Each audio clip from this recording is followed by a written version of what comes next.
What the heck? Well, at least I showed up on time. And so it's so funny as I said test, but I guess I didn't even look. Oh man. Well, at least the visual was on point.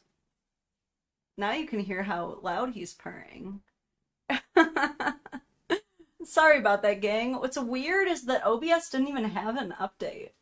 So I don't even know why my audio changed. Oh snap! Tony Saka, thank you for gifting memberships! Awesome. I should have some new stuff for you guys in the vault. Those YouTube members, y'all get early access to videos, members only, ad-free live streams, which we are going to have one this week. I haven't planned the date. It's been a very busy weekend. And in fact, as you can see, I must have forgotten to take off my half marathon medal. Silly me. My medal from running a half marathon this weekend. I just must be so clueless and tired from running a half marathon this weekend. Hold on, let me just take this off. Oh, it's so heavy. These half marathon medals that you get for running a half marathon, So yeah, in case I haven't mentioned, I did run my first half marathon this weekend. Pretty big deal, kind of. I trained really hard for it, and I did it. Now, will I shut up about running? No. No, I will not. But anyway, we've got a members ad-free live coming sometime this week, and then our typical always scheduled Wednesday live for 11 a.m. But listen, let's get into it because we got some shit to cover quick today, okay? This is one of those situations that is just rapidly escalating, could soon be wiped entirely from the internet at any given moment. And if it's one thing that the Dadvocate loves to do, it's to just rapidly archive internet history as quickly as I can get my little hands on it and enjoy it with you. So before we get into today's topic, let's just do the usual welcome or welcome back to another Dadvocate live stream. I am your host, Lauren. If you don't like live streams, keep in mind most of the stuff me and my editor do end up chopping up and releasing later. So if you'd rather just wait patiently for all of the content from today's live to be reduced down to 15 to 20 minute clips, go right on ahead. If you want to keep watching, please enjoy. If you are here live, take advantage of the chat, take advantage of the super chat features. You never know while you're hanging out if one of my awesome other members here might gift you a membership. So another benefit of actually hanging out live where you can, potentially win some free Dadvocate stuff, right? What else do I usually say? Oh yeah, this is an audio only friendly podcast-esque stream. So even though we will be reacting to visual things, I will do my best to verbally describe everything that's going on so that you can continue walking your dog, lifting weights at the gym, driving your car. So I always try to remind people of that so that you do keep on tuning in if that is something that you enjoy listening to. I know I personally enjoy listening to longer streams like that in that style so that I can just keep folding clothes or doing whatever I'm doing. I love to multitask. I'm sure other squirrel-brained individuals out there can relate. That being said, I do want to thank the sponsors of this stream. You, anybody who likes the stream, which really helps out, and as I mentioned earlier, all of my YouTube and Patreon members. Seriously, you guys have been helping this channel grow so much, have super improved the quality of my videos, as I'm sure longtime viewers can attest. Hey, maybe if I get enough of you guys, we can pay for a system that will make me not forget to turn my mic on as often. Hey, wouldn't that be great? Those systems exist for free. I just apparently don't know how to use them. All right. So let's get into 2 days. Sorry, it's the changing of the seasons. Gotta keep swallowing. Today's theme of the stream There is a viral situation that has been occurring in real time on the internet that is quite controversial and has everybody in quite a tizzy, quite frankly. And this is a situation that involves two separate categories: DoorDash and essay. No, not a college essay. S.A., which stands for Jewel Us. Sorry to everybody, don't want to get banned on YouTube, but of course that being the non-consensual, inappropriate breaking of several boundaries in a sexual manner. So obviously, from just the quick description of this event, it sounds like a nightmare. As we all know, the introduction of DoorDash into our world has provided many a great benefit and also many a great insane and unhinged stories. One of my favorite subreddits is actually just r/DoorDash because it's very interesting to hear about the kinds of predicaments and situations people get into, from DoorDash employees stealing orders to refusing to climb stairs, making ridiculous mistakes. But this is a new low, what we're about to get into today. And with a lot of stories that we cover online, it may not be exactly as it initially seems. So even though the first initial video has been wiped clean off of the internet, off of the original poster's account, and you may soon figure out why, I was actually able to find another archive of it. I will show you what the original video was, and then we will get into the original poster's follow-up and how this is kind of processed along. So without further ado, I will show you the very first video of what is now being called the DoorDash essay situation. Let's get into it. Move this out of here. Yeah, thank you everyone in the chat for clearing up what I meant by essay and why I have to censor my speech. Thank you for understanding, everybody. This is what is being referred to as the original DoorDash Girl video. So on screen, we obviously see a delivery about to be made, and the text on screen reads, "A man named Austin ordered DoorDash, selects the option to have the order left at the door, sees his DoorDasher, me, has a female name, falls asleep on the couch with his pants, underwear to his ankles, and his front door wide open in 59-degree weather. So this is what I see when I have to leave the order."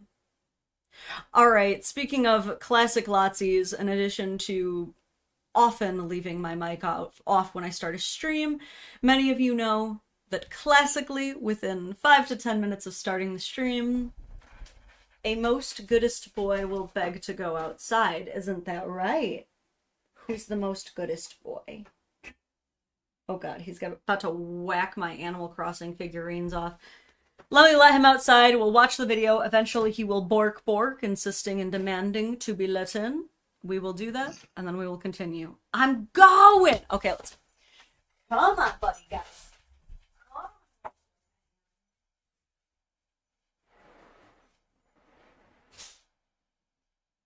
Oh, classic. He just wanted to build the suspense is all. He's my suspense guy. Let's watch. Audio's on, but I guess you don't really hear it.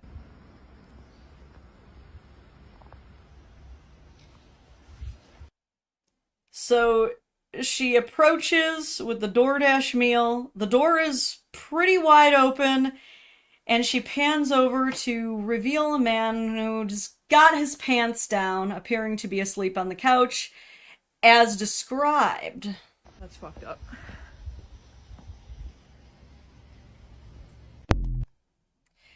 It then pans back to her, to which she says, "That's fucked up," and then walks away.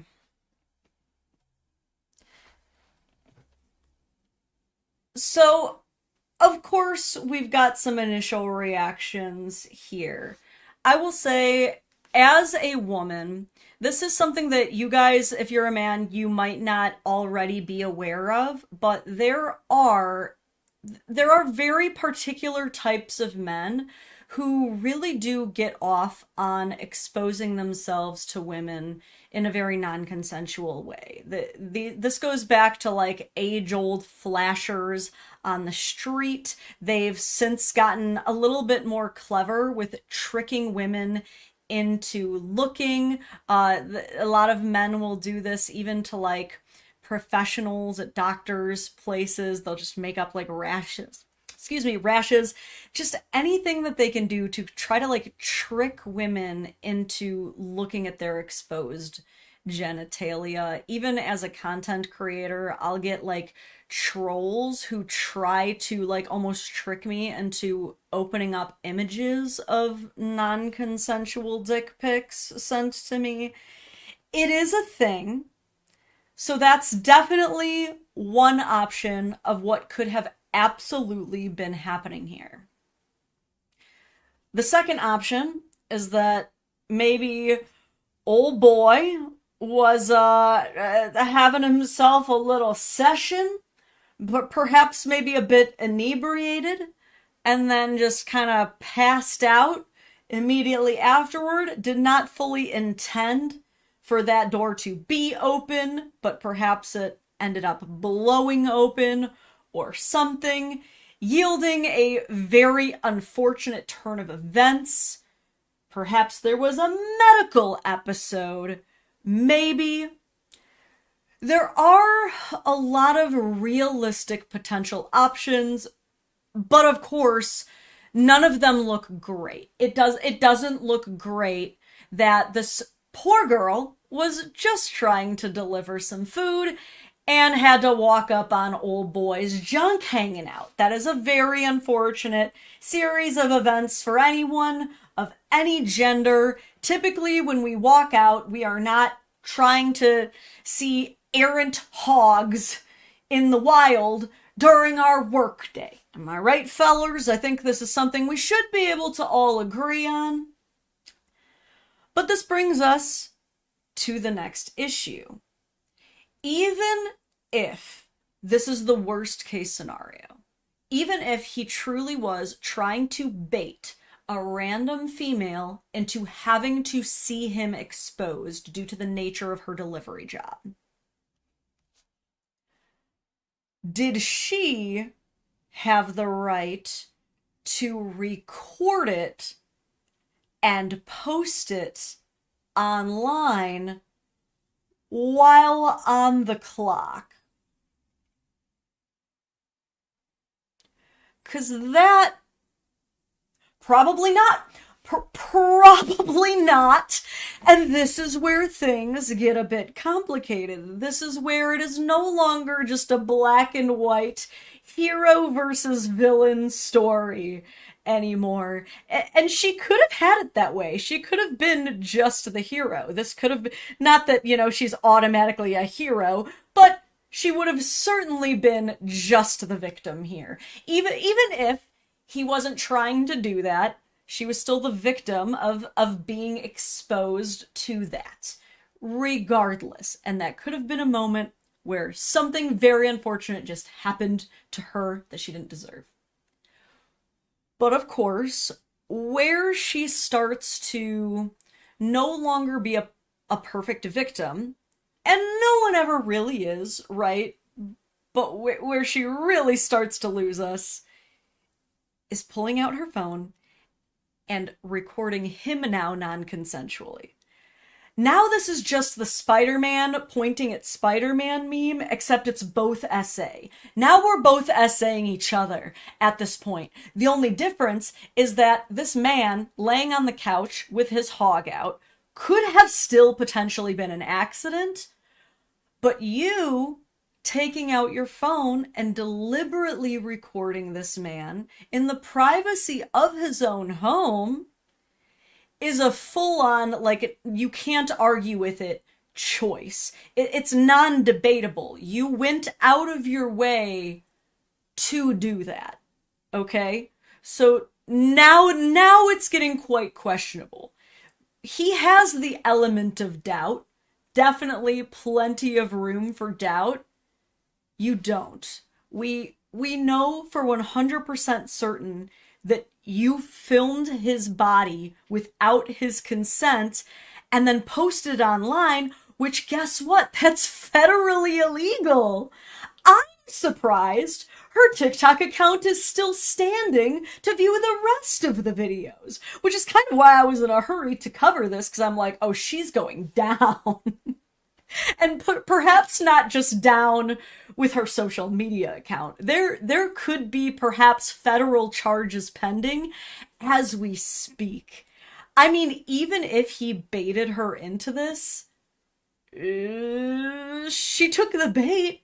It's kind of like arguing, you know, Chris Hansen is baiting these predators, sure, but most of us wouldn't take that bait. I think that I think most of us would be very upset if we were on shift for any job and then walked up on someone's schlong. I think we would probably be like, well, that is not what I signed up for today. But I don't think most of us would go, click in any manner. I don't think that would be most of our first responses, right? Like when DoorDash asks you to take a picture of the order to make sure it was delivered, I don't think they're asking for any genitalia to be involved in that picture. I think I don't think they should even have to explain that. I think it should just be known. So clearly, like, and there's also the uploading it part, which is of course called revenge pornography. You can't do that. There is literally a Netflix documentary called The Most Hated Man on the Internet because a man had a website where all he did was post pictures taken non-consensually like this. It's not a thing that people particularly love. So that's kind of God, no, I'm not done. I'm not done covering the first video because finally, we also have to cover the element of she did this while on the clock. I don't fully know what on the clock means as far as DoorDashing, right? If she finished up that particular job and it was fully closed, technically she's off the clock. I understand you make your own schedule when you DoorDash or Instacart. You only take the jobs you want. You do not have to keep working if you do not want to, right? So you could argue she wasn't on the clock, but you can't argue that she wasn't fully representing DoorDash in that moment. You can't argue that because she said so. She was fully representing DoorDash as an employee when she filmed that and uploaded it. So, regardless of whether or not DoorDash wants to protect her as an employee and that she shouldn't have to deal with stuff like that, I don't think that they're going to be very happy to find out that one of their employees is filming one of their customers completely naked inside of their homes and then posting it while representing the company. Because I believe, tell me if I'm wrong, not a lawyer here, but that has got to put DoorDash in a pretty legally liable spot, right? Like that absolutely leaves DoorDash open to be sued if they don't take action. I've got to imagine. So that has been my initial reaction to this first video. But as I told you, she has provided some follow-ups. There's been some more discussion as to this matter. So let's get into those. Sir L, welcome to the party. I'm just catching up with some of y'all's comments right here. Viennery says, quote, leave it at the door does not mean enter uninvited and film. Yeah, this one's kind of a difficult territory because I'm not sure what exactly the laws are as far as filming from outside of the home. This is where it gets pretty sketchy. Technically, she was just on the porch. I'm not sure even that her arm went fully into the house when she extended the angle to point inward. This is where I'm really curious to see if this is actually going to evolve into a greater legal matter. Let me do a quick scan. I did miss a super chat. Whose did I miss? Hammer, so good to see you. Do the like thing. Thank you for reminding everyone, Hammers. And then I saw the other one. Nomad, thank you for another super chat. Good day from the land down under. Yeah, tell your kangaroos and your spooky bugs that we said hello. So, all right. We don't get a great insight onto this poster's character from the first video. All we get is that sight to behold, followed by her simply walking away and saying that's effed up, which, yeah, it is. We don't really get to see a lot of her personality. This next video, though, we get to see a bit more personality. Okay, let me tell you, we will get to learn a bit more about this woman. Sorry, I gotta get a little something out of my eye there. Little eye booger. Okay.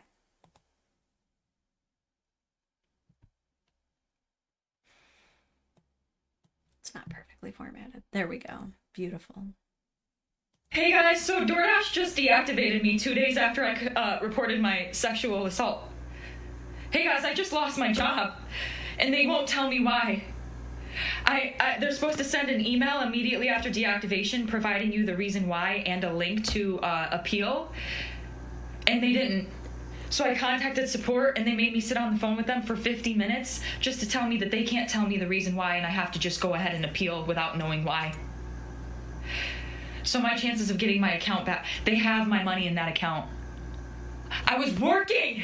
I was literally working! And they deactivated me! This is related. They just punished me for posting about my sexual assault while DoorDashing. They just fired me! And the police are doing nothing! I lost my job! And that was my only way to make money to pay my bills!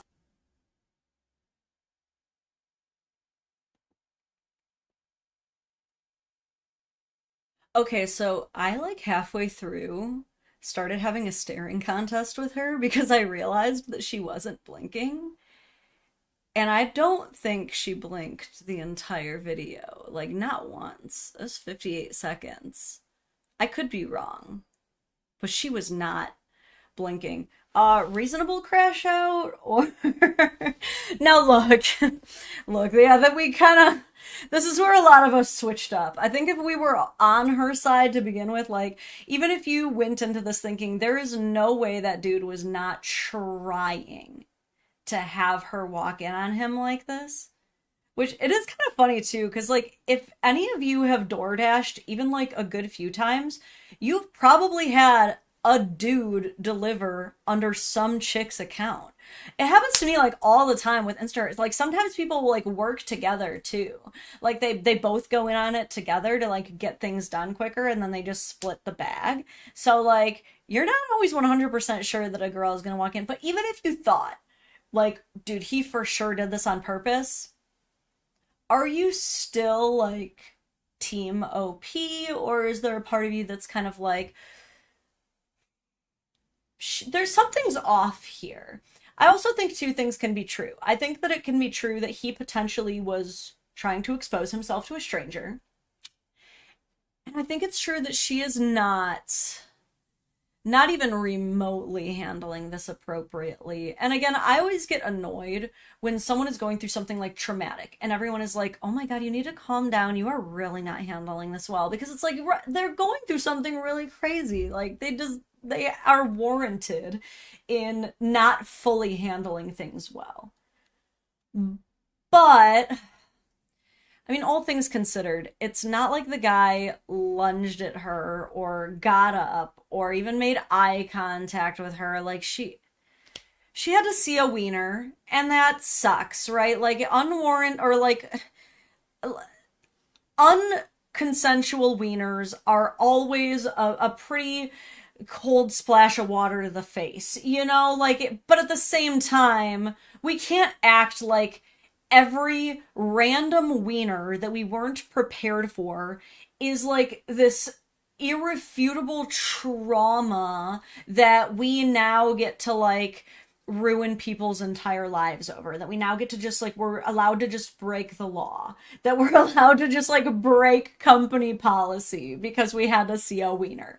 Like, I'm really not trying to downplay what she went through, especially if this guy did this on purpose, especially if we find out that like he's a repeat offender. Like, we gotta do something about this.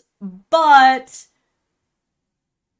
why are you yelling? Like, why are you yelling at me? It wasn't my wiener. You didn't walk in on my wiener. Why are you screaming at me? And not to mention, she's not even addressing what she did wrong.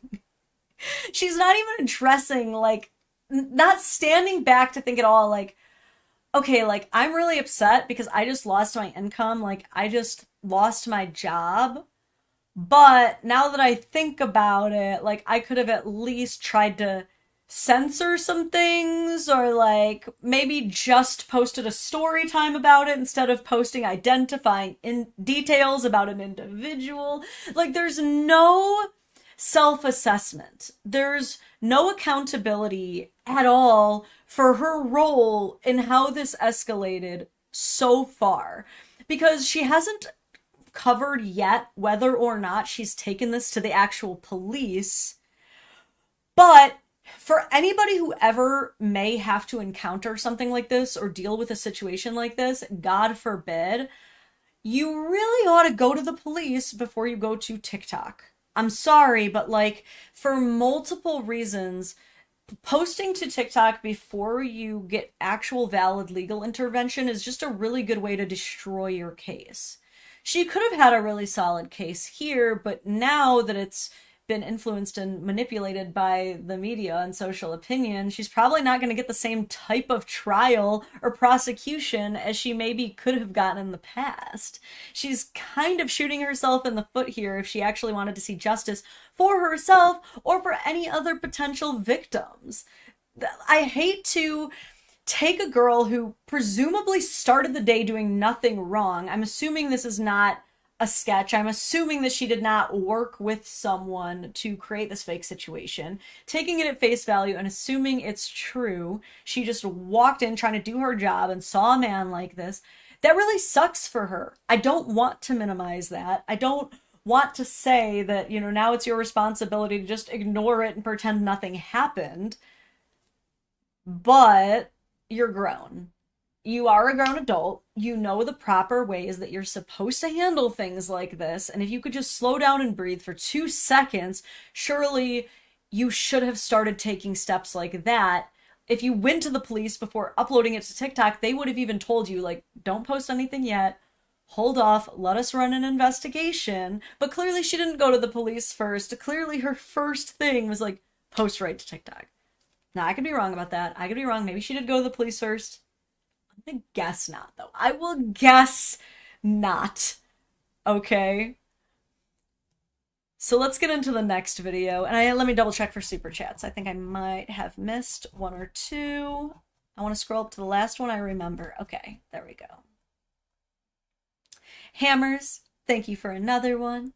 Why do people believe it is the correct thing to post everything that happens online? Go to the proper authorities first. Yeah, at least if you plan on pressing charges, at least if you plan on taking your situation seriously, right? Like, I feel like posting things right away is more for like silly Karen videos, like crazy things that happen to you in the wild. But if it's like an actual serious situation that you need handled in a real legitimate way, yeah, like especially same thing with like family court issues, custody issues, like don't just take it right to TikTok or it's gonna mess up your case. It really will. All right. There you go. Next video. Time to sue DoorDash. before we even watch it, the Dunning-Kruger effect has people in a chokehold. I swear. I mean, me, even at the age of 33, I'm like finally getting out of it and realizing how much the Dunning-Kruger effect had me in a chokehold in my 20s. Even I am not immune to it. But I swear people start getting like a little bit of views, right? I mean, this popped off. She's been getting millions of views on these videos. This man's junk has been non-consensually disseminated to millions of people now. And she's thinking like, yeah, I can win a court case against DoorDash on a DoorDasher's income, a former DoorDasher's income. Like, no offense to people who work DoorDash. I've met plenty of people who Uber, DoorDash, all that stuff, who tell me that they even make six figures. They work nonstop, but they are pulling in good money. Like, it can be good money. But I'm assuming if you are freaking the fork out about losing your DoorDash job, you probably don't really have the means to just, like, frivolously be suing people without an incredibly strong case for discrimination or something like that. Considering they haven't even provided you the reason you've been fired, which I do disagree with. I do think they should provide a reason, even if vague, because that would probably at least dial down her crash out a little bit. But like, they haven't even given her the reason yet, so she doesn't even have the beginnings of a case for discrimination. Where are we even, like, starting to think we can go with this? You think that everybody's gonna, like, donate this much to your GoFundMe? Especially when, we gotta gender swap this. Let's just absolutely address the elephant in the room. Let's say the male DoorDasher did exactly what she did, was delivering things, but then saw that the door was cracked and filmed a nude woman sleeping on her couch and posted it to TikTok. Yeah, it's a lot easier to see the straight to jail argument when I put it like that, right? Like, nobody would even think, like, oh, that poor man that he was subject to such a sight. No one would even think that, which, if she was doing it, yeah, shame on her too, but people would be obviously 10 times more mad at the DoorDashing male taking non-consensual pictures of her nude body. But you think you can sue DoorDash over you posting revenge porn of a stranger? I don't think so. I probably not. But what do you gotta say, girl? Hey guys, so yep, I really lost my job. Within less than 24 hours after me submitting my appeal, they denied it. And in the email, they said, you can respond to the previous email that you received explaining the reason why you were deactivated. I never got the email. So last night, I contacted one support agent. We sat on the phone for 25 minutes, and then she transferred me to the community response team. The person on the community response team told me that was the highest team I could get to. There's literally nobody else she could transfer me to. I could hang up the phone and call back and then get transferred to the community response team again. So I sat on the phone with her for another 30 minutes. Yeah, I guess you got time. And she told me that she couldn't tell me. There's no way that they could tell me what the reason why I just lost my job. I mean, they're probably doing an internal review. They're probably doing an internal investigation. They might already be talking to their lawyers and authorities themselves, right? Because I can't imagine how often something like this happens. This might be a first in DoorDash history. You know, DoorDash has to deal with some shit, but their DoorDashers posting the nude bodies of their clients to TikTok, it might be new for them. They might be still figuring out how to even legally navigate this. Like, could this even result in a class action lawsuit? Like, she has no clue how deep this could actually get. She has no clue how in hot water she could be for this. And I can tell, like, she seriously is just laying in bed like, I'm the victim. How could this happen to me? This is terrible. Like, without a single clue that, like, she could truly be put in cuffs at any given moment. Like, any time of day, she could get that knock on the door that completely changes her life, and potentially rightfully so. I mean, with these types of viral situations, like, what if he knows about this? Like, what if now he's contacting lawyers? What if he's in contact with DoorDash? What if he can prove a medical episode? Like, this truly has the potential to escalate to a way that she is not ready for. She's not ready. Oh, Nomad, thank you for another super chat. Hold on, let me catch back up. I gotta see the last super chat that I read. Okay. Lacey, so good to see you. Film event and send to DoorDash, not the internet. I get it's messed up, but you gotta be smart. It's fine to report shit, but firing her is allowed. 100%. 100%. Yeah, I completely agree with them firing her. They had to. They had to. She can't do all that.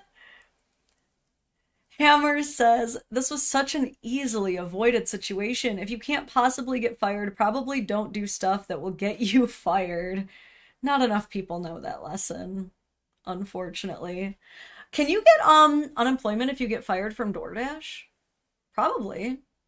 Colonel Arnold, yeah, and especially if they didn't give you a reason, you're probably able to get unemployment. Start filing, girl. You opened the door to someone's private home and recorded them out cold, and it's his fault? WTF, just leave the food at the door like a normal person. And like he asked. And like he asked.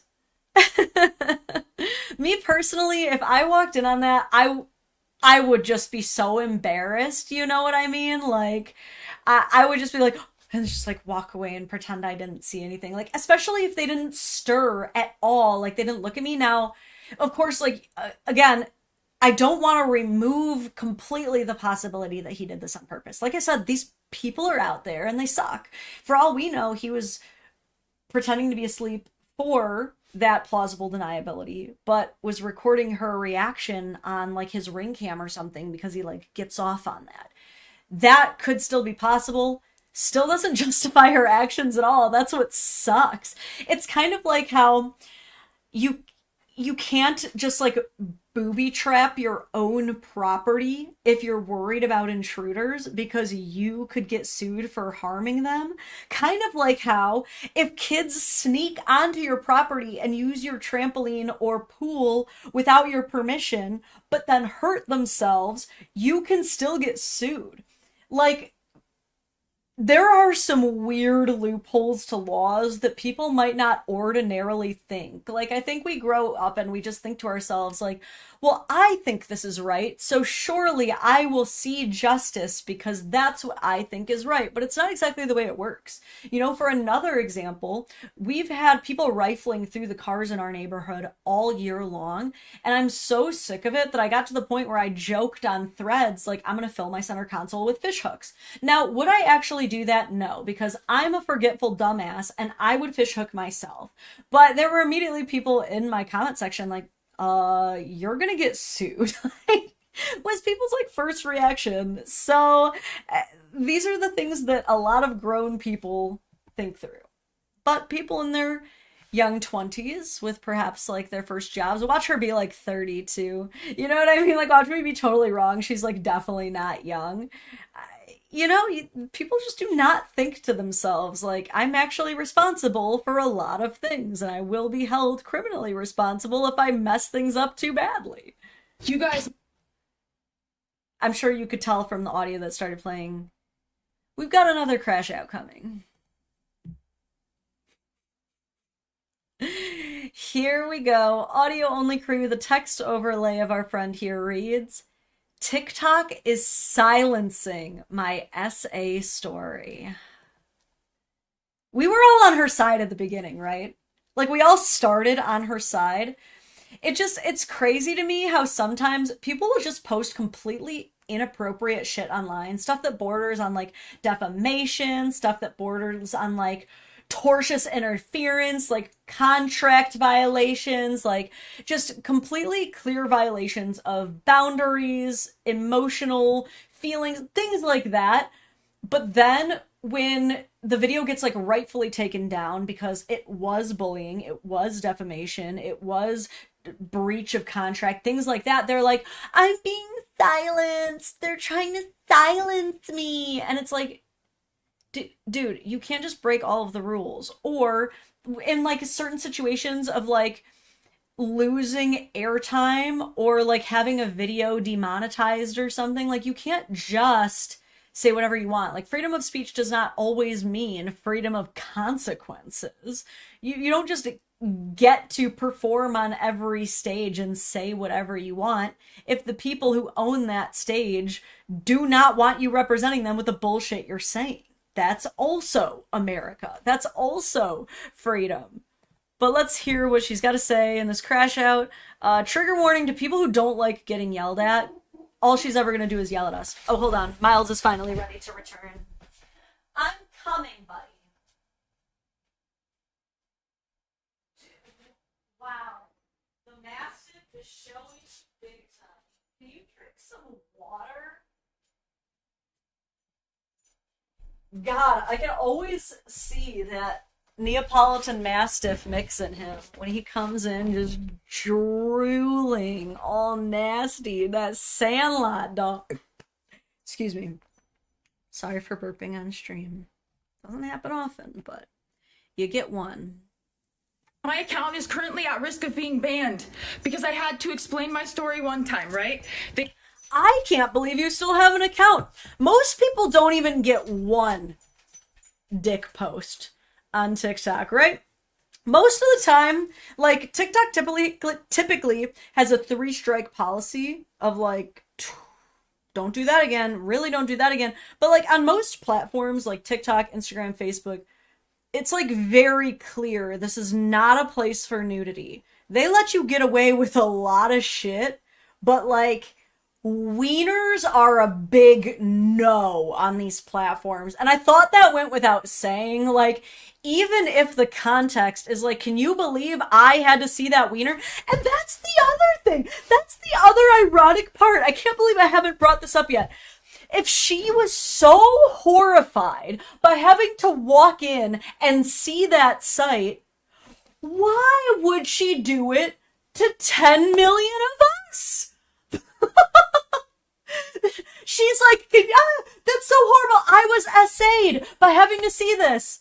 So then you're essaying all of us. Now you just essayed 10 million people. If he is a horrible menace for leaving his wiener out and essaying you, then you're 10 million times the menace for showing it to all of us.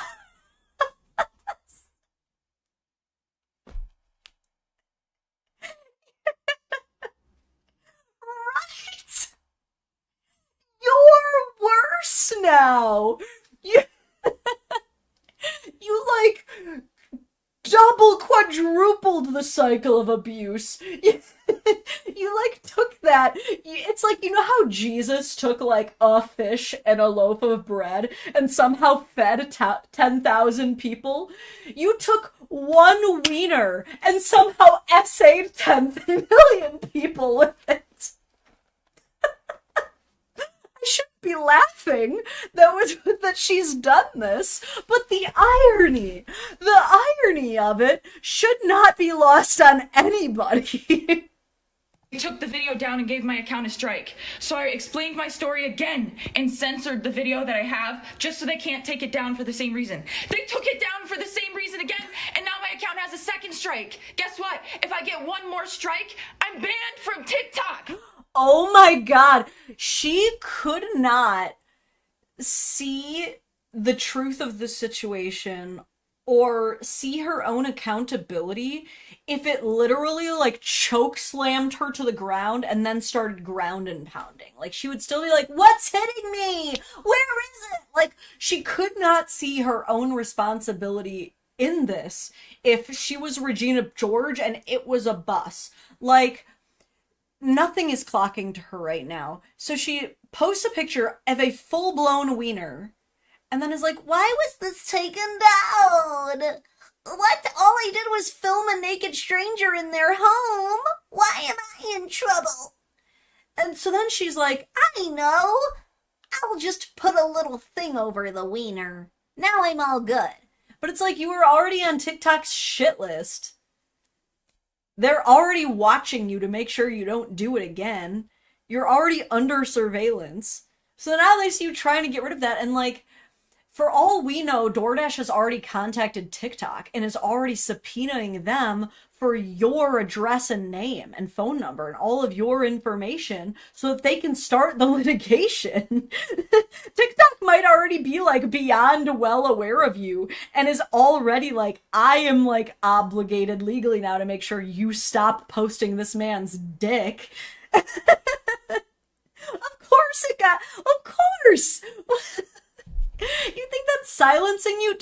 Dude, you still have 8 videos up, all of which have well over hundreds of thousands of views. You're getting a stronger reach than actual, like, victims of physical SA. Not just, like, having to see a wiener. Which, like, by the way, you watch any R-rated movie now and you might get hit with a man wiener. It's getting a lot more liberal and progressive in cinema these days, okay? So if you're watching any adult content out there in the world, heck, you could just open up a medical book and see a flaccid wiener. Which, by the way, I regret to inform you, having seen the original video, it appeared quite flaccid. It was just like a statue in Rome. It wasn't like an erect member out here. It was just like there were statues. We used to consider that art. You got a free work of art. I'm kidding. I'm not gonna take it that far. People fly out to Italy to see little penises like that. I also don't want to make light of what this man has gone through, because if this man is innocent and truly did not intend for anyone to see that, he's got to be having a really bad time right now and probably would not appreciate my Roman little penis man statues. Probably would not like those jokes at all. Okay? But no, you are not being silenced. You are getting hella reach, okay? So not only did I get assaulted 3 days ago on October 12th on Sunday, I then lost my job. The police are doing nothing. And if I get one more account strike on TikTok, my account's done. This is a man's world. I'm the victim. Remember? I'm the victim. And they took down my video. They were gonna have to pay me for my second story time because that was over a minute long. They were gonna have to pay me for all those views I got. So nope, they took that right down. Oh my god, this is like crazy too when people try to have these conspiracy theories that like their video got taken down because TikTok doesn't want to pay you. TikTok wants to pay you. That is why these programs exist. That is why the creator program exists, because they want to pay you. Because when you do well, they do even better. You think the money you're getting is good? The money they're getting off of your videos is 10 times better. That's why they can afford to give you these pennies on the dollar for them. They're making billions. What they're giving you for your videos is nothing. They lose money when they have to take down your videos. That's why they really wish you wouldn't post wieners so that they could pay you and make money off of videos without wieners. If they wanted videos with wieners, they would just become a corn website. Lord knows, corn websites are doing amazing. Lord knows there's endless money there. If that's what they wanted to do, that's what they would do. They don't want wieners. Samantha says she's so desperate to be a victim, she's a perp. Dude, she's so desperate to be a victim that she has to, like, sell us on it. She's like, I'm the victim, remember? Like, you shouldn't have to be reminding me is the problem. This is like something that I say a lot about narcissists, is that narcissists will just keep rewriting the story in as many ways as they need to until you believe them. Like if you tell them you don't believe them, they'll just keep trying to sell you on it. Like, you not believing them is not an option. You have to believe them. You have to like them. You have to understand that they are the victim and they are the martyr at all times. Otherwise, you're just another abuser in their life. Now, again, I'm not one of those creators who labels every single person as a narcissist. I do not know if she is a narcissist. I do not feel confident saying that. I will say she is definitely displaying some narcissistic tendencies, which we all have some narcissistic tendencies. Everybody does. Everybody can be selfish in one way or another. Everybody can have very badly formed selfish habits that are hard to break that can look like narcissism. So I'm not saying she's a narcissist. I am saying that this desperation to hold her identity as the victim and to refuse to see any other scenario or take accountability for her actions, to even marry the two ideas of I can be a victim of one thing and maybe I should not have shared those images and kept them private with authorities so that I could better help victims. You could even marry those ideas, but the refusal to do so comes off across as very narcissistic. Yes. Hammers, thank you for another one, says, does a stupid consequence happens? I'm the victim! 99% of TikTok, though. They took that right down. Absolutely not. They're not paying me for that. Nope. Not anymore. Not anymore, because they don't want to pay for wieners. I've been telling you. 3 days. Now you can tell we are really going through it because we have not taken this bathrobe off. The last time I wore a bathrobe this many days in a row was after my freaking C-section, dude. So we're going through it right now. 3 days ago, October 12th, 2025, I was a victim of SA by a DoorDash customer. I'm so sorry to do this to you guys, but the little TikTok dots that have been appearing lately bother me, so we have to start the whole thing. 3 days ago, October 12th, 2025, I was a victim of SA by a DoorDash customer while I was doing my job as a DoorDash driver. Excuse me if you've already seen this. This is my third time posting this because TikTok keeps silencing me and taking my videos down and giving me strikes. No. So if I get one more strike, you guys, I'm just letting you know right now my account is going to be banned. It's going to So I'm going to try to word this as chill as possible to avoid getting this video striked. So on October 12th, 2025, the DoorDash customer requested that their order be left at their front door. When I arrived at their front door was wide open, their lights were on, and they were sleeping on the couch within eyesight of the front door. Yeah, we remember you doxing Austin. Like, that's something I still haven't covered yet, and I'm sorry, we will go back to this video, but I just have to get this thought out while I remember it. But, like, keep in mind, like, she full-on doxed this man. This is right up there with the website isanyoneup.com that had revenge porn posted by state-to-state basis and was literally affiliated with these girls' full-on Facebook profiles.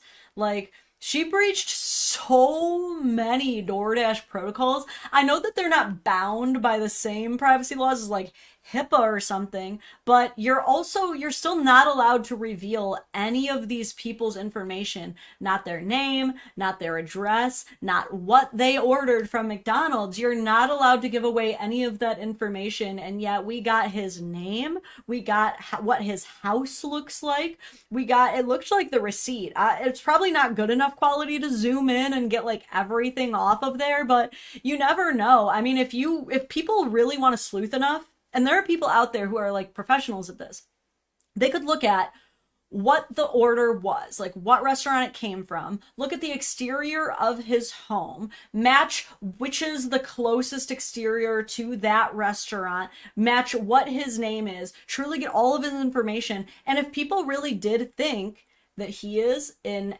SAer, a perpetrator of SA, they might go full-blown Alaskan Avenger on his ass and take him out. They really might. There's plenty of people, and if you're not familiar, the Alaskan Avenger is actually a vigilante man who he and his brother were unfortunately victims of SA themselves at a young age. And so when he got older, he used the sexual offenders registry to hunt down some of the worst criminals and introduce their brains to a hammer So he had to serve quite some time for that and has quite a controversial background. Some are on his side, many are not. But goes to show, like, he's not the only person who's done that. There are a lot of people who are so against that type of thing that they are willing to enact vigilante justice. And she has definitely provided enough evidence for someone to do that if they felt strong enough about it. Back to her video, though. With their pants and underwear pulled down to their ankles, and they were indecently exposed to me. I got this on video, and I'm not even going to be posting the video clip anymore because I'm pretty sure that's what's getting me the strikes. But yeah, I reported it to DoorDash, and DoorDash did ban the customer. And then 2 days later, DoorDash banned me, which doesn't seem unrelated. I appealed, and they were supposed to respond to my appeal within 7 to 10 business days. They didn't even provide me a reason for my deactivation. They're supposed to send an email. They didn't. So I contacted support, and they told me to continue with my appeal without knowing. By the way, the text on screen reads, regarding what happened to me while I was doing my job door dashing, I'm being punished as a victim by all sectors involved right now. The police, DoorDash, and TikTok are all punishing me, a victim. Okay, we're laying it on real thick now, girly. A reason why. There's an option to select, don't know why I was deactivated, and then you still have to explain yourself. So I did. And within 12 hours afterward, they had already denied my appeal. So I'm really never getting my DoorDash account back. DoorDash deactivated me. DoorDash punished me for exposing my assaulter, and TikTok is currently punishing me for exposing my story time. And this is the only justice I'm getting because I also reported this to the police, and the police are doing nothing. So what? So what? You're gonna take down my videos and give me strikes and just expect me to be like, oh, I just better shut up. I just better sit here and be quiet. I just better not say anything else. I've lost my job, my only way to pay my bills and make a living. I've also gotten assaulted, and the police are doing nothing to help me. So let me just shut up. You know, the videos got taken down. Nobody has to know what happened to me. No, I'm going to keep telling my story. Oh, brother, she's looking at this so black and white. She's acting like the only way she could have possibly told her story or gotten justice for what happened to her or anything is by posting this dude's wiener to TikTok.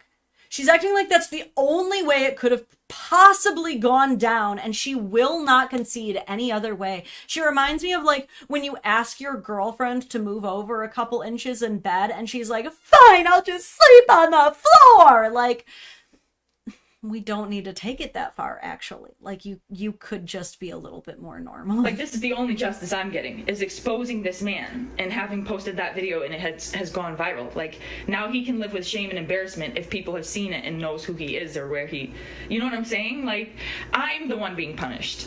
He's not getting in trouble with the police. He didn't lose his job if he has one. Like, what's going on with him? Why am I getting fired? Why are my videos getting taken down, and why am I getting strikes? Like, I'm about to lose my account. I was assaulted. I'm the victim. I lost my job. I'm the victim. Yeah, we get it. Right? Is this making sense to any fucking body?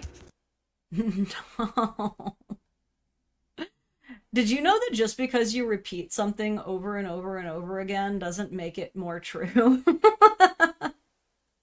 I'll try it. I'm a millionaire. I'm a millionaire. I'm a millionaire. Is this not making sense to you? Let me check my bank account. There's no funds. There's not a mysterious transfer of $1 million. What? But I said it over and over and over again. I even yelled it. You mean just screaming things over and over again doesn't make them true? Ugh, crazy. Annoying. So yeah, she's like vaguely mentioned the police, but is not discussing when did you go? At what time? How did this all go down? We have one final video from her. Maybe she will explain the police situation a little bit more. I'm not entirely sure. I can only imagine that her TikTok presence and all of this would impede anything the police probably could have fully done prior to that, but I don't know much about it. Let's see. Let me make sure I didn't miss any other super chats. Trying to get better about this kind of thing. Okay. That was the last one I saw. And then Shiny Luna. So good to see you. This reminds me, have you heard about Emiru? Yes, that is the TwitchCon situation where an extremely popular streamer was not very well protected by TwitchCon, and a person basically bum rushed the stage past everybody who had been waiting in the meet and greet line to just grab her and attempt to kiss her. Security was able to kind of get in the way and stop any further actual assault. That's what physical assault looks like, by the way. And then they just kind of let him walk away. There's allegedly maybe an investigation, but it's looking like nothing happened. I might cover that more when there's more info. I don't like to cover stories where they're like, I guess I've done it before where it's like kind of actively going. But yeah, I mean, that definitely sucks. I have heard of that situation and it sucks. What if I had the opposite take? What if I was like, why didn't she kiss him back? What a prude.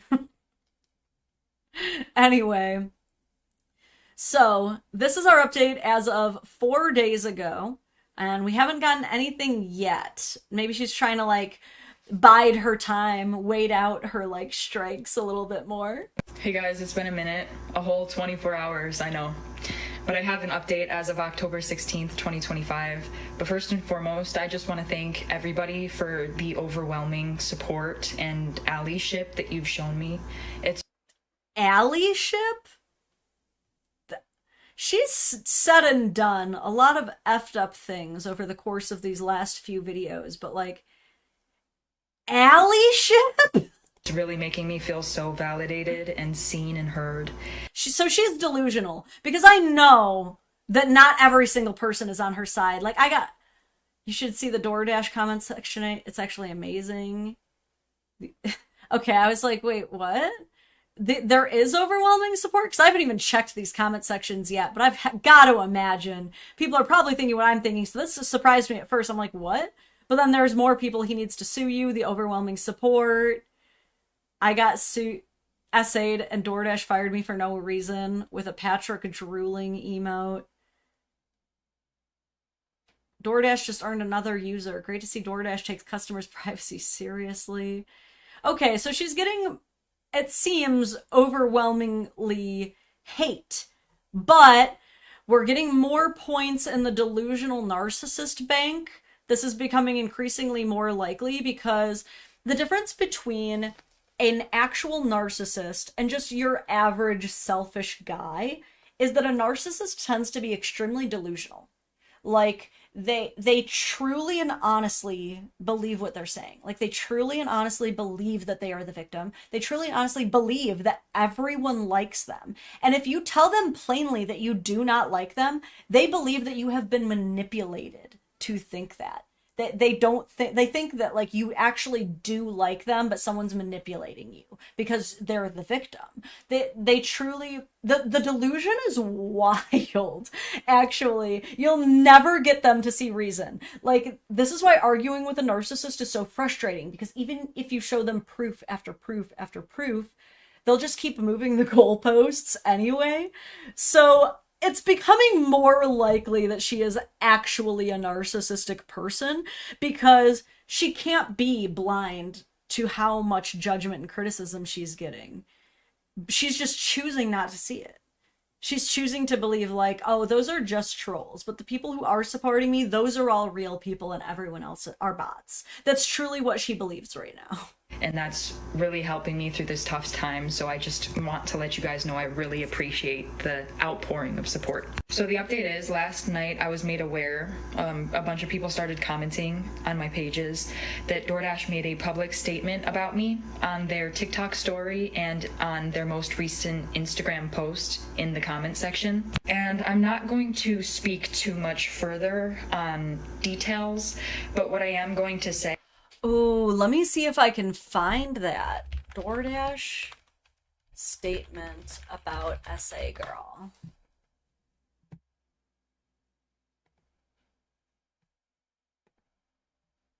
Hey. Let's see. I've got to find it somewhere.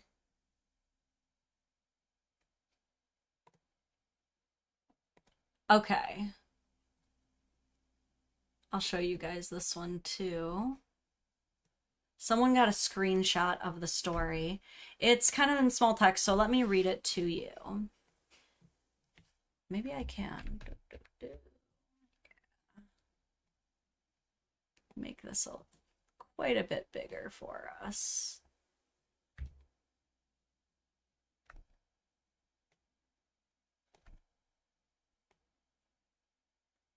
Okay. Sorry, you know me, just being a format queen. All right, DoorDash wrote, we've seen some tough and sensitive posts over the past few days and we want to clear the air. No one should ever have to experience SA, harassment, or ABUSE, and DoorDash never deactivates someone for reporting it. Full stop. We take these reports incredibly seriously and work closely with law enforcement to investigate and support those affected. In this case, the Dasher let us know about an experience that made them feel unsafe, and that's exactly what we always want Dashers to do. Our team immediately began investigating and has been in direct contact with law enforcement and is prepared to fully stop any of their efforts. However, posting a video of a customer in their home and disclosing their personal details publicly is a clear violation of our policies. That is the sole reason that the Dasher's account was deactivated, along with the customers, while we investigated. We've also ensured that the Dasher has full access to their earnings. Okay, that's important. We know these are sensitive situations and want every Dasher to know if you ever feel unsafe or experience something concerning, come to us. Okay, so that was DoorDash's statement that has been put out. It sounds as though she's saying that that's kind of like how she found out the reasoning for her being fired was through that post, was through other people telling her instead of DoorDash themselves, which, like, I'm not sure why they could not have provided that information. It seems like it would be even easy for, like, even AI to provide that. Like, this is clearly the policy you violated. Hope that helps. Like, that's all they need to do legally. They don't even need to give her, like, a very elaborate reason. It doesn't have to go through court as to why she was fired. Just have to say, you violated this policy per your own admission. See you later. That's all they need to do. And she has access to her earnings, so everything here should be on the up and up. That was a fine statement by DoorDash. They were like, hey, make sure you come to us if you feel unsafe. We'll help you out, but you also can't do what she did specifically. It's not them silencing you. That's not them trying to tell you to just deal with it and you're not allowed to report things. You just have to report things in an ethical manner that is not going to impede your own investigation. That's all.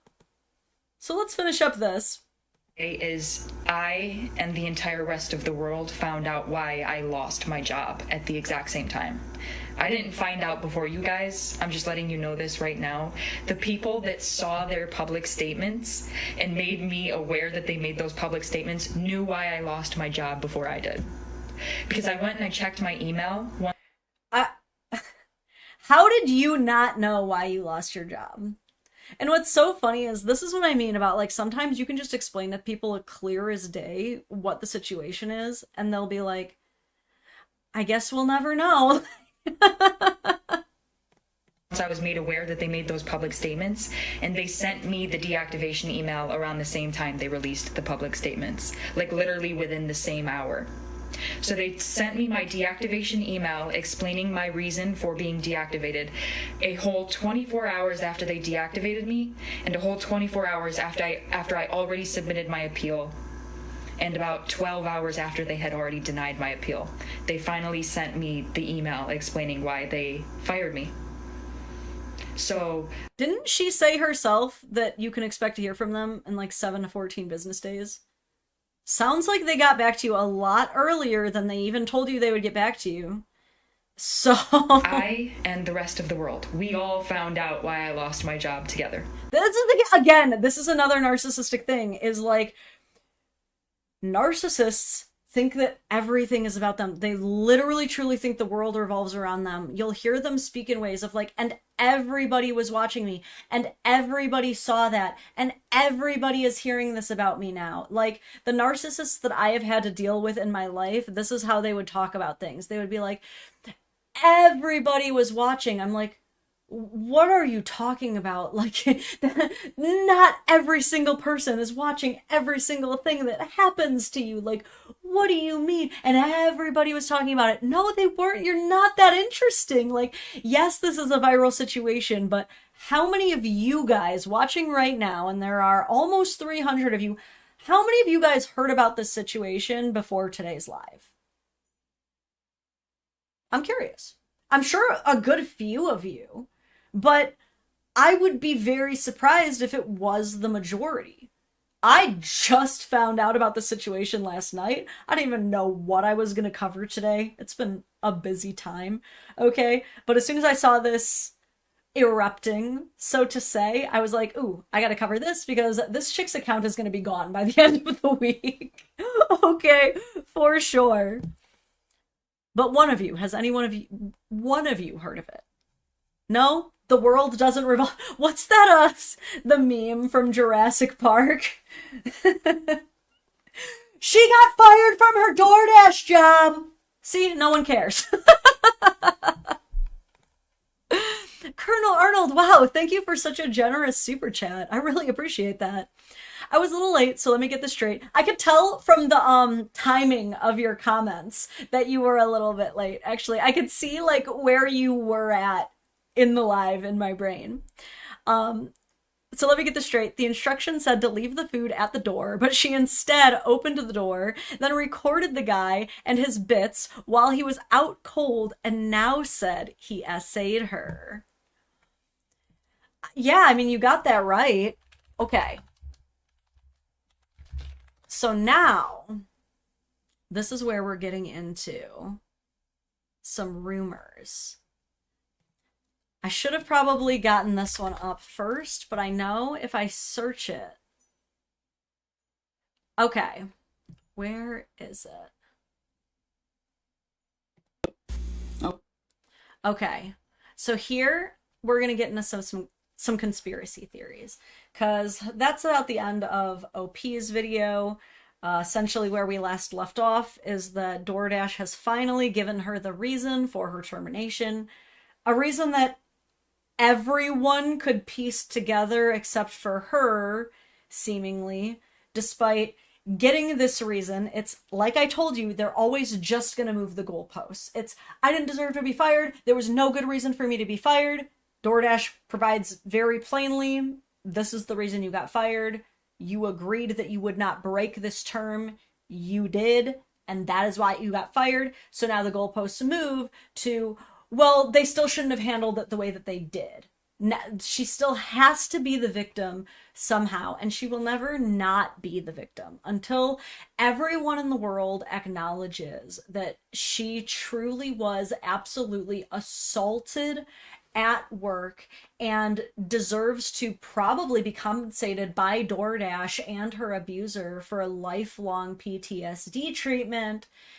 Oh, and then the goalposts will move again. She'll still need something. It's like if you give a mouse a cookie, Victim Olympics edition. And what's so crazy is it's like, this is also a great example of how you can sabotage your own self even when you actually started as the victim. Truly, like, this is actually how you can sabotage yourself, because at the beginning we all agreed, damn, she should not have had to walk in and see that. Everyone, I think, can agree to that. I don't think that there is any part of the DoorDash job that should involve seeing nude clients. I think we can all agree on that. But man, if to explain to someone that this is where we started and that by the end of it, we were all kind of like, dude, I'm over it. Like, she needs to be over it. She should not have handled this the way she did. She needs to just take the L and learn her lesson and move on. Clearly, she did something wrong from point A to point C to get to where we are there. And I think we can all agree on that. But not only are there now so many people who are like, you are not the victim, he is the victim. There are now people who actually are claiming that she pushed the door open further, that it was literally only cracked and she is the one who pushed it over. So let me find some of these conspiracy theories and I'll show you what there is. There have been rumors that he allegedly actually did find out about it and then posted ring cam footage of her. But I haven't fully been able to find it. Maybe I'll find it here on stream with you guys. Let me look into this with you and read the super chat. Make sure I did not miss any others. Cool. Oh, Hammers, thank you for another one. It is a hazard of that sort of job. I've been there. Oh, just like delivering food, you're probably... I mean, I'm going to imagine probably every pizza driver has probably like arrived to the sounds of coitus or something. But, you know, you shouldn't have to see it. Okay. Here's one of them. Okay, I have to post this because I feel like I haven't seen anybody talking about it. Obviously, the DoorDash situation. This is the only screenshot that I've seen that has been, like, people's proof that she opened this guy's door and that it was just cracked and she just opened it all the way. If you pay attention, it's clearly cropped. Like, look how tall it is compared to how wide it is. That's not normal. You can literally see the cropped text over here. And this is the door swinging outwards, which is how front doors are built. Okay, and then if we look at this one, you can see it's like... Okay, so she's trying to dismantle the theory that she pushed it open. Let me try to find another one.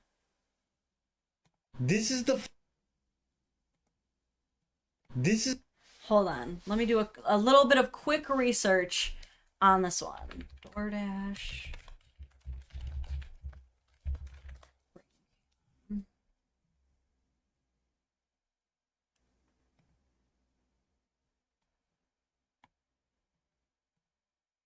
New...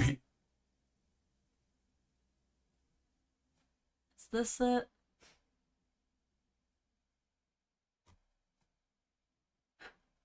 What is this one? Hero. When one door closes, walk through an open one. Smile to the camera. That's terrible.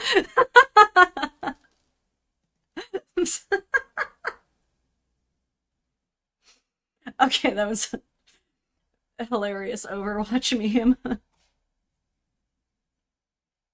Okay, let me see, because I know she's taken down a lot of videos. People are saying that she actually made a video where she admitted that she slightly opened it. Let me see. I saw the original video, but it got taken down. Okay, I might... Do I want to rewatch the original video? Okay, let me see.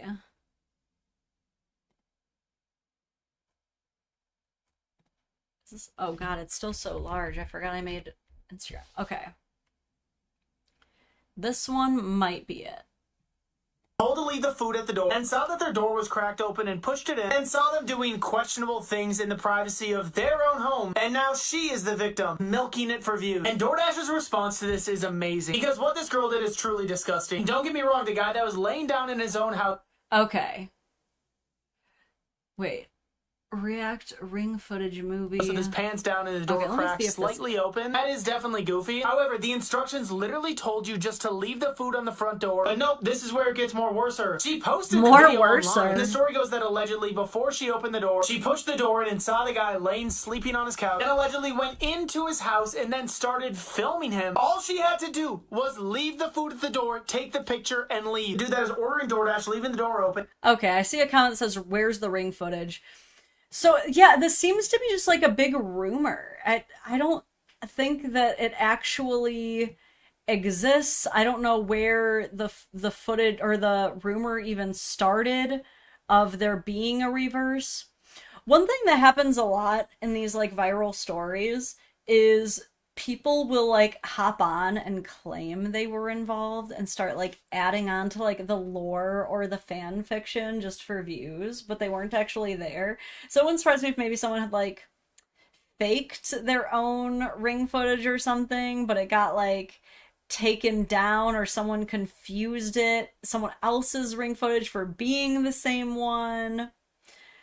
I'm not sure, but I'm not finding any proof of that. It seems like what we have is probably all we're going to have. So that's about all we have so far on this chick. If you're interested in like keeping up with the adventure here, her handle is IRL Monster High Doll. As you can see, we've kind of covered everything there is to cover so far. I don't really know how this could escalate any further necessarily outside of a criminal conviction. She's definitely not getting her job back. It doesn't mean she'll never work again. I'm sure she could just work for another delivery service or something like that. She's definitely not going to forever be unemployed unless this does escalate to a criminal conviction. DoorDash said their piece. I don't know if this guy has forever lost his account, but I mean, the information is out there. DoorDash knows who these people are. DoorDash knows where these people live. If DoorDash wants to take any further action, I'm sure they can. DoorDash isn't going to get any money out of this girl, though. I don't think this guy is going to be sued for anything criminally. I did hear in one of her deleted videos where she briefly talked about the police, it sounded as though she said something about how they asked if she wanted to press charges and she said yes, but then after just talking about it with other officers, they couldn't even think of a charge to press. Essentially, he had the right to be wearing less clothing in the privacy of his own home, and that he had that expectation of privacy, so there was really no charges to file. So it's going to be tricky. I'm wondering too if, he has any leverage to sue her. He certainly could go for a defamation case because she's named him, she's showed him in an identifying manner, and is constantly saying that he literally SA'd her. And considering everyone is innocent until proven guilty, I mean, journalists can't just say things like he killed her if he hasn't actually been prosecuted formally for killing someone. They have to say things like he allegedly killed her. So this is where it gets tricky. He could potentially subpoena TikTok for her information, subpoena DoorDash for her information, and start a case against her. Again, you can't mine blood from a stone, though. You can't get money out of a poor person. You're not going to get much money out of an unemployed person, so I'm not sure where those legal endeavors would even go, sadly. This is kind of the tricky parts of the justice system. As far as the court of public opinion, this guy is in a lose-lose situation, because even if he's able to somehow prove that he had no malicious intent, that would involve identifying himself, which is now going to be tremendously embarrassing. His best bet is to probably just hope he can remain anonymous and that this doesn't haunt him forever. Her, on the other hand, in her mind, she is the victim and has nothing to be ashamed of. That is the narrative that she will probably live, breathe, and die thinking. The reality of the situation, though, is it already doesn't look great when you've been fired from a job. It's definitely not going to look great if she does get charged with the felony crime of dispensing revenge pornography. When you're a felon, it's really hard to get work. I mean, she would never be able to work with children. Most jobs would not trust her. That's going to be one hell of a time. Right now, she could still recover from this. I think that the best thing for her to do is to just try to move on from this, which is like the most insulting thing you could say to her, right? Wasn't she just making a video about like, well, everyone wants me to just shut up and stop talking about it when there still needs to be justice. This man is still out there and on the streets. Like, she's got this whole thing built up in her head. Now listen, if Austin goes on to be a repeat offender and like multiple women are reporting him for indecently exposing himself to him, then like, great. Let's press charges against him and you take yourself a little victory lap. But my sincerest hope is that she just can step back and somehow have a moment of clarity to accept that while she should not have had to go through what she went through on the job, she shouldn't have had to see any wieners. The way in which she handled this is far and away not good for victims, not good for actually facing justice, not setting an example for how anyone should handle these things if it happens to them, and certainly not, and this is most important, even allowing a possibility that she's wrong, that she wasn't perhaps essayed at all. Because if we're going to describe essay as any time we end up seeing a nude body that we didn't intend to see, then there are going to be a lot of people put on an offenders list for basic, simple medical episodes. You know, like, some of you may know this, I was diagnosed with epilepsy this year. My dad has had epilepsy his entire life, and this is something that I saw and grew up with, so I'm at least a little bit more familiar with it. But when a person has a seizure, they're incredibly confused afterward. And I'm just talking like, whoa, what happened? I'm talking like, what year is it? Who am I? Where am I? Confused. So there were times when I was a kid that my dad would unfortunately have a seizure in the shower, and he would sometimes walk completely outside naked. He had no idea where he was. He had no idea he just had a seizure. He probably just slammed his head against something very hard. He's not having a good time. But could you imagine how fucking terrible it would be if my dad, after just experiencing something traumatic, like having a seizure in the shower, almost dying, walks outside confused and helpless, but booty-ass naked, and ends up exposing himself to someone completely by accident? Now my dad has to be put on a list where someone could Alaskan Avenger him? No! There needs to be exceptions for these kinds of things. We need to have some room in our brain where we accept some possibility that not every man is out there looking to violently harm us. That there is room for just simple human error, simple little mistakes to happen. You know, who knows? What if we find out later on that Austin was having like a severe medical emergency or something? You know what I mean? Like, what if like he just had a stroke or something? And instead now he's getting painted as one of the worst types of predators. This is so incredibly short-sighted and destructive of this woman. And the only happy ending at this point is for her to sit back and self-reflect and accept she could have been wrong about this. That's it. To just accept that maybe she could have been wrong. Find that middle ground where we can all meet her and agree that she shouldn't have to see a wiener, but that maybe it wasn't on purpose. Maybe you aren't a victim, right? And if you are a victim, you're just the victim of having to see someone's body really quick in a way that was very likely not intentional. I don't know. It's just hard.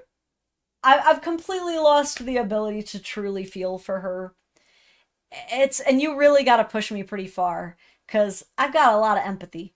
I've got a deep well of empathy to pull from. Sorry, let me rephrase that. I have a deep well of empathy to pull from. And I'm coming up dry at this point in the game. I'm not really able to fight for this girl anymore, but I definitely want to know what you guys think. Do you think that there is still a very strong likelihood, based on what you've seen, that this guy was trying to bait her? Based on all of the video footage, even us re-reviewing it, that door was just open way too wide for the possibility of the wind blowing it open, that if it had, surely he would have felt a chill on his pal there, or on his booty cheeks, and should have woken up. You think that it was probably clearly a setup, and she was right to think that it was, and she's probably just crashing out because a bunch of people are gaslighting her and telling her that she's wrong to feel like it could have been that? Do you think that it very likely was not that? Something completely different, surely, and she's making way too big of a deal about it? Or are you somewhere in the middle? No matter what it was, likely the bro was being pretty irresponsible. This looks like, if not deliberately trying to show her his wiener, probably like way too drunk to remember to pull his pants up, and that doesn't look great. He probably wasn't making very great decisions, but she still took it way too far. I'm probably in the latter category. It is very, even though I definitely teased some potential ideas of, maybe it was a medical episode, maybe he didn't fully intend to be there, I gotta say, if you're laying on the couch, passed out asleep, with your pants pulled down your ankles, it looks like you were drunkenly spanking it and hoping for some food, but fell asleep. That's what it looks like. Looks like you were a little inebriated, possibly high, drunk, off the sauce in some way. You passed out, and unfortunately, some lady had to see you like that. But despite those reckless circumstances, you don't deserve to have your wiener posted. No matter what, even if you were baiting her, she should not have posted your wiener. 100%. Full send. There's no other way around it for me. Okay? But that has been our theme of the stream. Let me read some of your comments. I want to hear some of the things that you think going on here. Shadow God, so good to see you. A lot of laws require intent, which is why it's not illegal to accidentally bump into someone, but it is illegal to purposely do it without consent. That's why it's irresponsible to confidently say that that is what that man was doing. But let's say she never posted this. She reported it to the police. They ran a full investigation. Let's say they get his phone and they see that he's constantly searching for things like upskirt shots or tricking girls into looking at me. Things like that actually are pretty hard evidence that there could be intent. She could have gotten everything. She could have gotten the justice she really wanted. But police are going to be a lot less serious with your case if you're posting it all over the internet for clout too. I hate to say, you could argue maybe police should still take things seriously even if you're actively posting about it online. That's probably a fair argument to make. There's probably a lot of cases where that's fair. But I'm warning you pragmatically, yeah, they're gonna toss your case out if you're just being clout queen about it. Yeah, probably.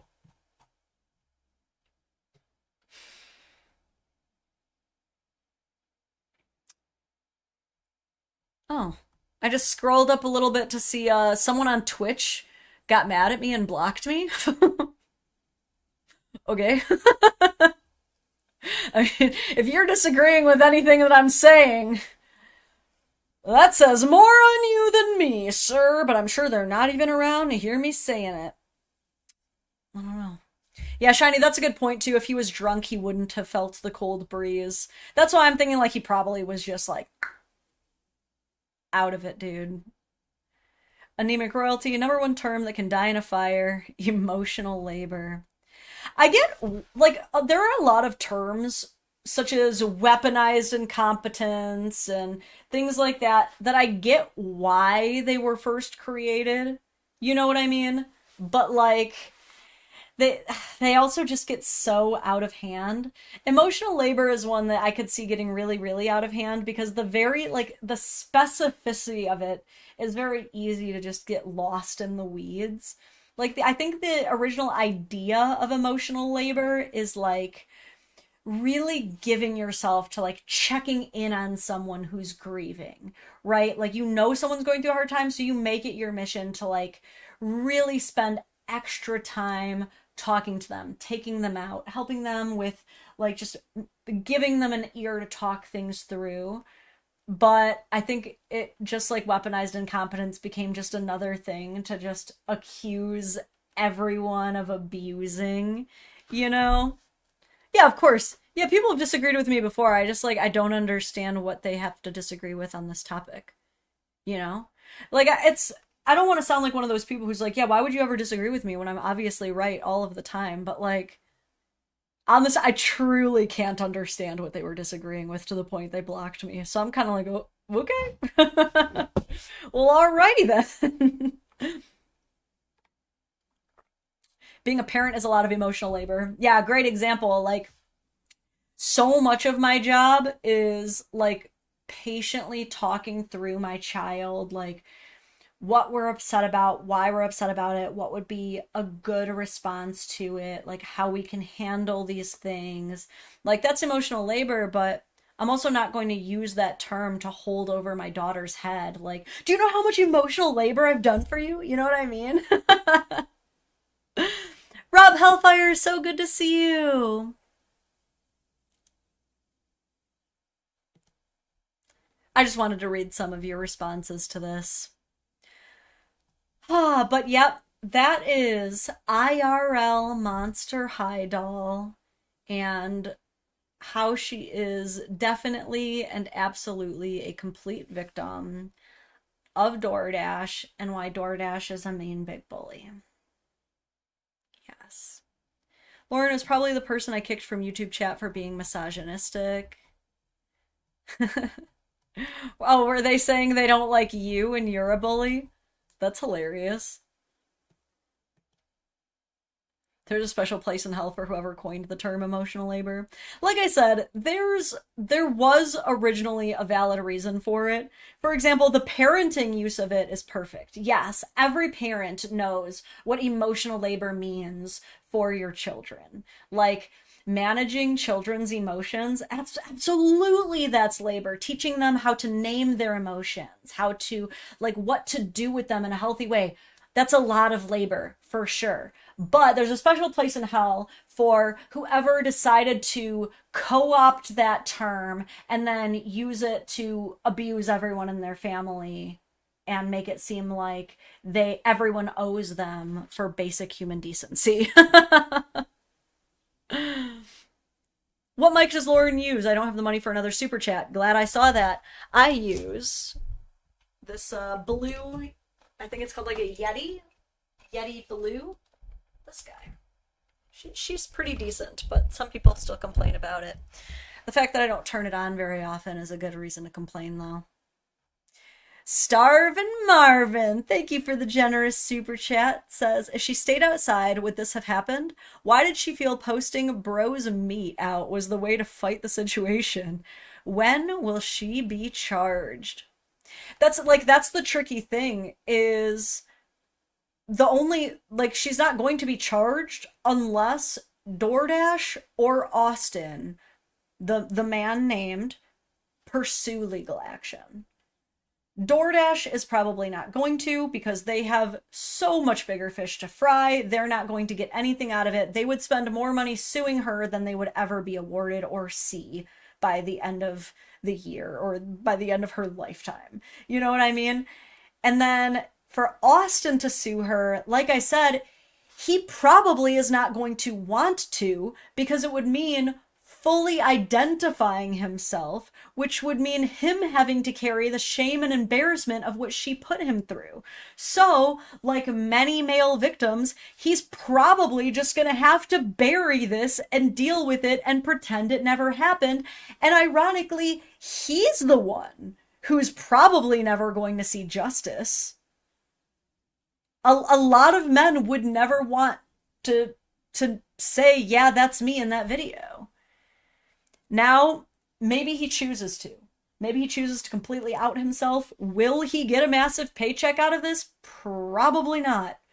Like I said, she works for DoorDash, which some people make work for a living wage, but, you know, she's not made of money. We know this.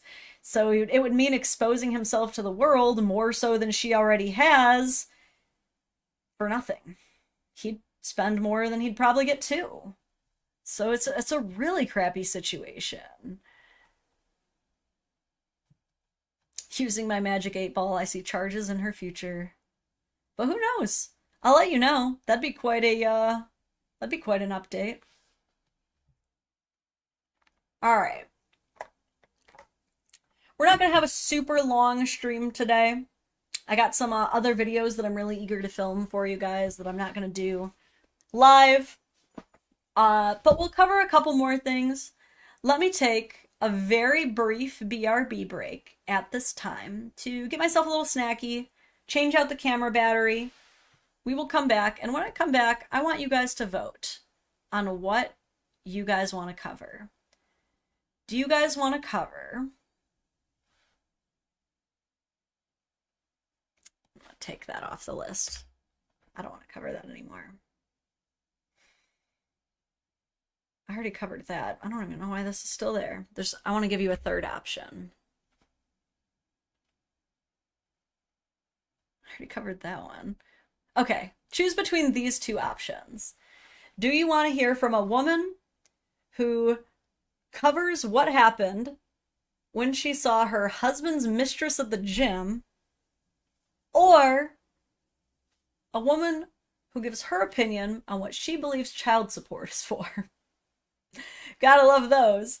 Discuss this a little bit. I'm going to do a quick little BRB, and then we'll be right back.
Okay, I'm back.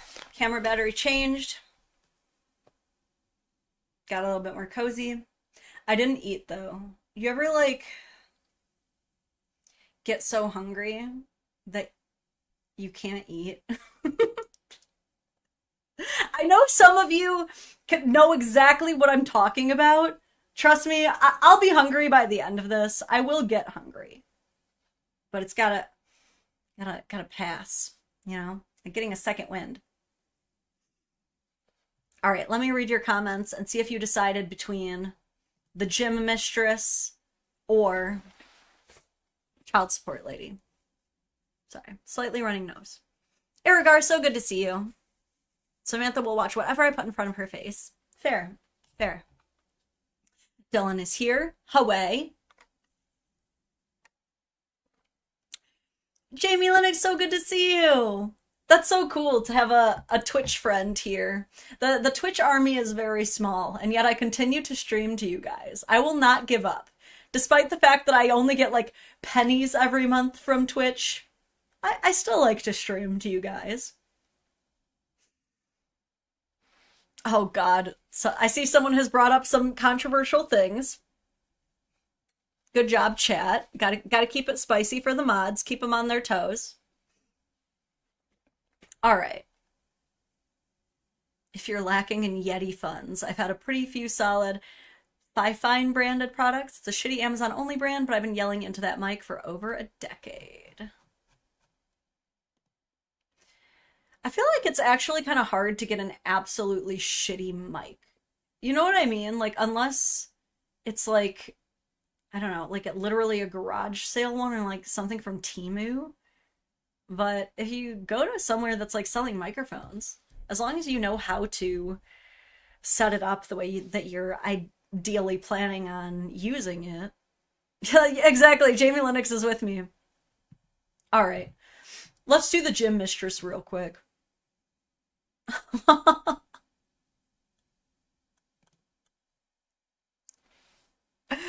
Never mind. My mods, I actually sent this to y'all in the group chat earlier. This is the one where I was like, why does her voice sound like that? Damn, I wonder what happened. Never mind. If you guys are wondering why I'm laughing and you're audio only, I just went to open it up and that page is gone. That shit's been deleted. I guess I could explain to you guys what it was. What we saw was a woman who was describing how she just found out that her husband is having an affair. Apparently, with a woman who goes to the same gym as them, which this is, yeah, people from the gym. It goes coworkers, people from your gym / club, then exes is like top 3 most likely to cheat, most common cheating situations. And I don't know how relevant this is, but her voice, it like sounded like she had been taking testosterone. Like there was something about it. And like she was very fit, like very in shape. And I do know that there are some gym girls who they go like beyond muscle mommy. They are like in the lifestyle now. And I've known women to take tea. I have. And like, them women are scary. Them women are freaking terrifying, dude. I didn't know it at the time, but I have rolled in jujitsu, which means like grappled with women who were on tea. And like, I just thought they were I just thought they were like training a lot harder than me. It's a different breed. Those women not only are like shredded and very strong and very fast, but like that roid rage, you know, like that's what starts happening, is that aggression. And it also can change your voice if you're taking like pure testosterone, not like just steroids. It can start to change your voice. You can start to like grow hair, you know? No, I'm telling you that like her dealer revealed this information to me. I'm not like, I have nothing against intersex people, and I would not assume someone was on T just because they demonstrated characteristics that an intersex person might have. I'm telling you, like, I knew what their voice sounded like before. So I saw that. So there was like just a part of me that thought that might be the case anyway. I say that because the aggression then began to describe itself. And she starts going off on how, like, as soon as the mistress saw her, she turned around and left. And then the whole rest of the video was like, that's right, you turn around and leave. Because you knew I was going to beat your ass. You knew I was going to beat your freaking ass. And the whole thing was like that. And so the reason that I wanted to talk about that is because you might be surprised by my take here. You guys know I'm very anti-cheater. You obviously, freaking obviously, I've been yapping on and on about my issues with like cheater logic and people who insist on continuing the cheating lifestyle. I'm not even a person who necessarily believes once a cheater, always a cheater. I'm not even a person who believes that cheaters should never be forgiven. It's the people who insist that and making excuses and continuing it and even like justifying when other people do it as well, type of things that I tend to hate. In this situation, should her husband have cheated on her? No. In this situation, should a woman who knew that a man was married continued to sleep with him? No. All that being said, as I watched the video, I'm like, I know that you believe that you are right. I know that you believe that you deserve to feel this way. However, do you have the same energy toward your husband? Have you told your husband that you're going to beat his ass if he comes near you? I'm not saying you should, but if not, why not? I'm, again, not saying she should. No one should lay hands on their partner, regardless of gender. I'm asking as a thought experiment. Why does the mistress deserve more hate and vitriol and violence than your spouse who you made vows with? Now, if you have already lit up your spouse like a fucking Christmas tree, if you've already gone into his place of employment or where he's at his mom's house and ran him up and down and read him the whole laundry list of everything he did wrong and really like beat his ass figuratively in like for all to see, then by all means keep it intellectually consistent with the mistress as well, assuming that she fully knew what she was doing and was not, you know, unaware that you existed. Then by all means lay her up as well without breaking any laws or defaming anybody. By all means lay her out verbally as well. I don't understand why the mistress would get worse treatment than the spouse. That's the part that it's like, we gotta slow down and like chill. As long as you're being consistent with both, by all means, like, they deserve a tongue lashing. Both of them. Again, assuming the mistress knew. If she's going to the same gym with y'all, and she sees, like, your wife wearing a wedding ring, like, I've got to assume, if you are at the same gym, you probably know he's married. Assuming they know, by all means. But it is bizarre to me because it's not like a woman can steal your man on her own.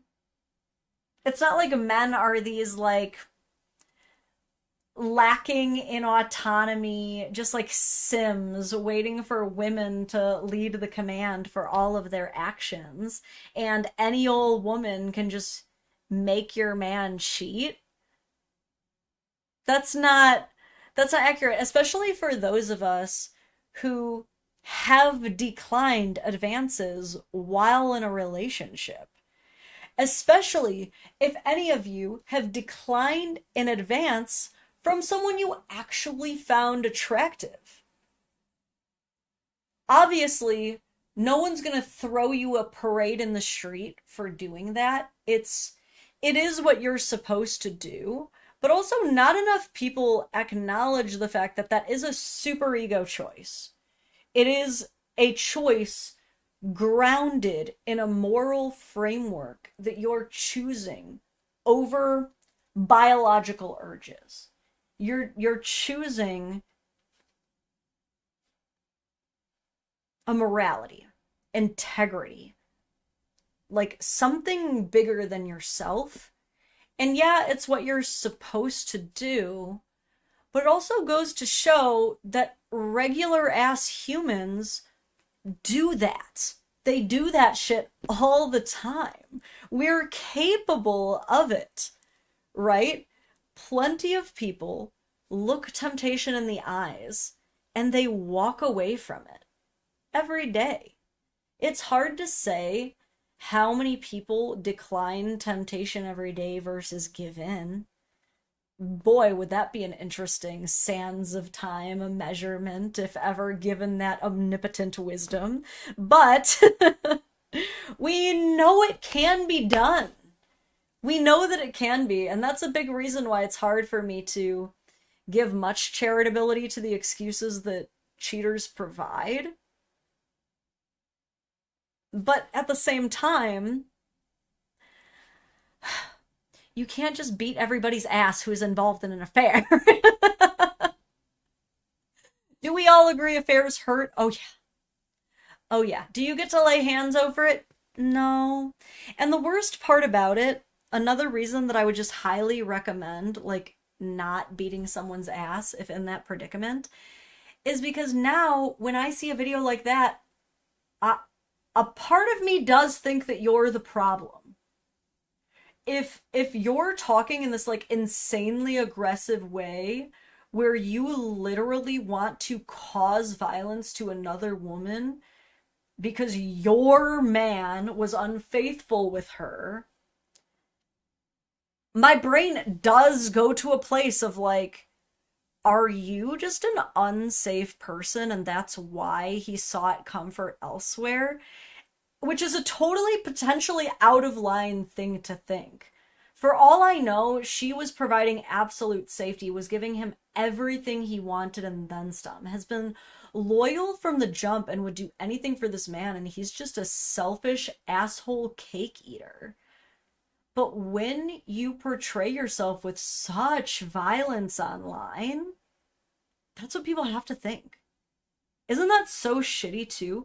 That's why, as always on this channel, I say, we cannot learn from these hoes, non-derogatory. No. I said that wrong. I say it wrong every once in a while. We cannot save these hoes, non-derogatory, but we can learn from them, okay? And this is one of those situations where, like, yeah, it's too late. Her husband has had an affair. She wants to literally commit homicide. The mistress is now living, constantly looking over her shoulder. A big net lose for everybody, right? But one way that we can learn from this is, one thing I've learned from cheaters and their situations in general is it's actually not the worst idea for every single one of us to engage in the dark psychology experiment of, what if I was cheated on by the person that I love the most, am the most committed to?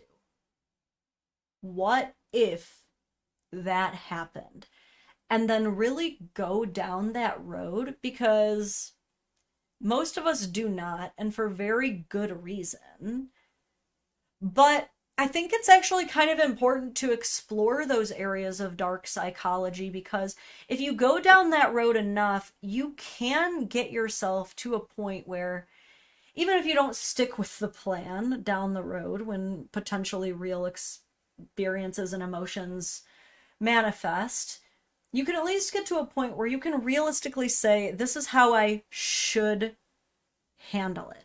These are the things that I know I should never do. Because then, should you get to that area later on, there will be that voice in the back of your head that's like, you told yourself a long time ago that you know that this is the wrong move. And I think that's one of the benefits of dark psychology, is no one wants to plan for getting cheated on, but what if you did have a plan? Wouldn't that be better? Is it so wrong? This is like one area of covering these cheating things that I don't think is the worst thing in the world. I've started to truly appreciate dark psychology for that reason alone, because the reality of life is a lot of us are going to get cheated on, right? And we don't like to think about that. We certainly don't like to plan for it. But if we do, because it's going to happen to a bunch of us, whether we like it or not, we are going to be in such a better psychological position. We'll be in such a better logistical position, such a better financial situation, right? Have you guys ever tried that? Have any of you guys, chat, ever tried going down dark psychology rabbit holes? I've started to see people do it in a lot of facets of life, right? People starting to identify certain wounds they have. Some people, they say, most of my anxiety comes from financial concerns. Okay, where do your big financial concerns come from? You start to find out about, certain childhood wounds or certain, financial traumas that they've experienced. And this is why this is rooted in this. And so people, certain dark psychologist practitioners, they take them down that road of like, and what if you lose all of your money? And what if you have nothing? And then the thought experiments keep going and going. And it works as a type of exposure therapy. And it's actually had a lot of success with kind of taking away certain anxieties and getting people to a place of, facing those fears and thinking about things they don't want to think about until it almost becomes not normal, but more manageable in a very almost like out of body way. Levi, do I want to go to jail today? Dark psychology rabbit holes? Yeah, every night when I'm trying to sleep. Ain't that the truth? But this is a little bit different because it's more of like a hypothetical rabbit holes. I guess like that could still be. Mine is often going back on all of my regrets in life. Spirit of the staircase, what I could have done differently. Most of my anxiety comes from modding lives that get political. That's crazy. I don't even know when that ever happens for you. Gaslight Queen.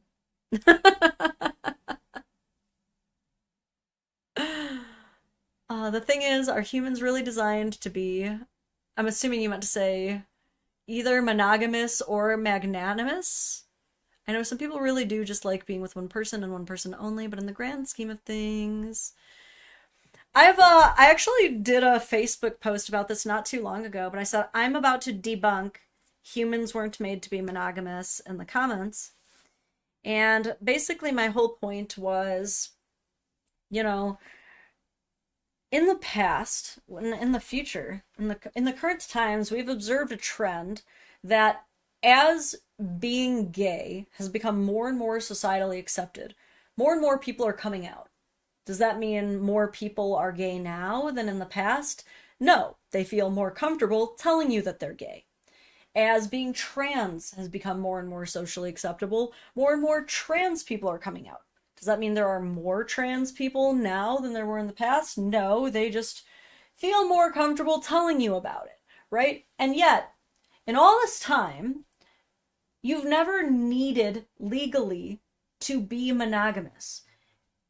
being single has been societally acceptable forever. Yes, as you get older, will people give you a harder time about it? When are you going to settle down? When are you going to give me grandchildren? Yes, of course, that has been true throughout history. However, you've always been allowed to be single forever. No one's beating your ass over it. No one's lynching you over being single. So if you want to be single and date multiple people, no one has ever persecuted you for that. People will argue we've been persecuted for being polygamous, for finding out that we're dating multiple people at once. It's like, you guys are probably just making a fucking big deal about it, honestly, because like I said, if you're single and you want to date multiple people at once, people aren't giving you a hard time about it. You can just say, I'm not married. I'm not tied to anybody, so I don't have to only date one person. And like, typically that's enough for most people to explain. But when you tell them all these like big terms and you want them to respect your polycule and stuff, that's confusing. I'm sorry. Some people will hop on board, but there have always been terms that everyone can understand.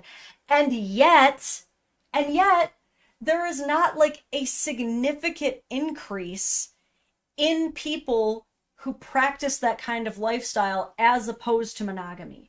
Despite it being way more culturally permissible now than ever. Why? Because people like monogamy. They just like it. It's safe. They like the reliability. They like the consistency. There's just a lot of really great aspects to it. Now, in this argument, you notice that I'm also proving the same argument that you can't say that humans were or weren't meant to be polygamist. Because the same thing applies. Basically, humans weren't meant to be either, but you can't fault people for enjoying one over the other, if that's the way they want to live their lives.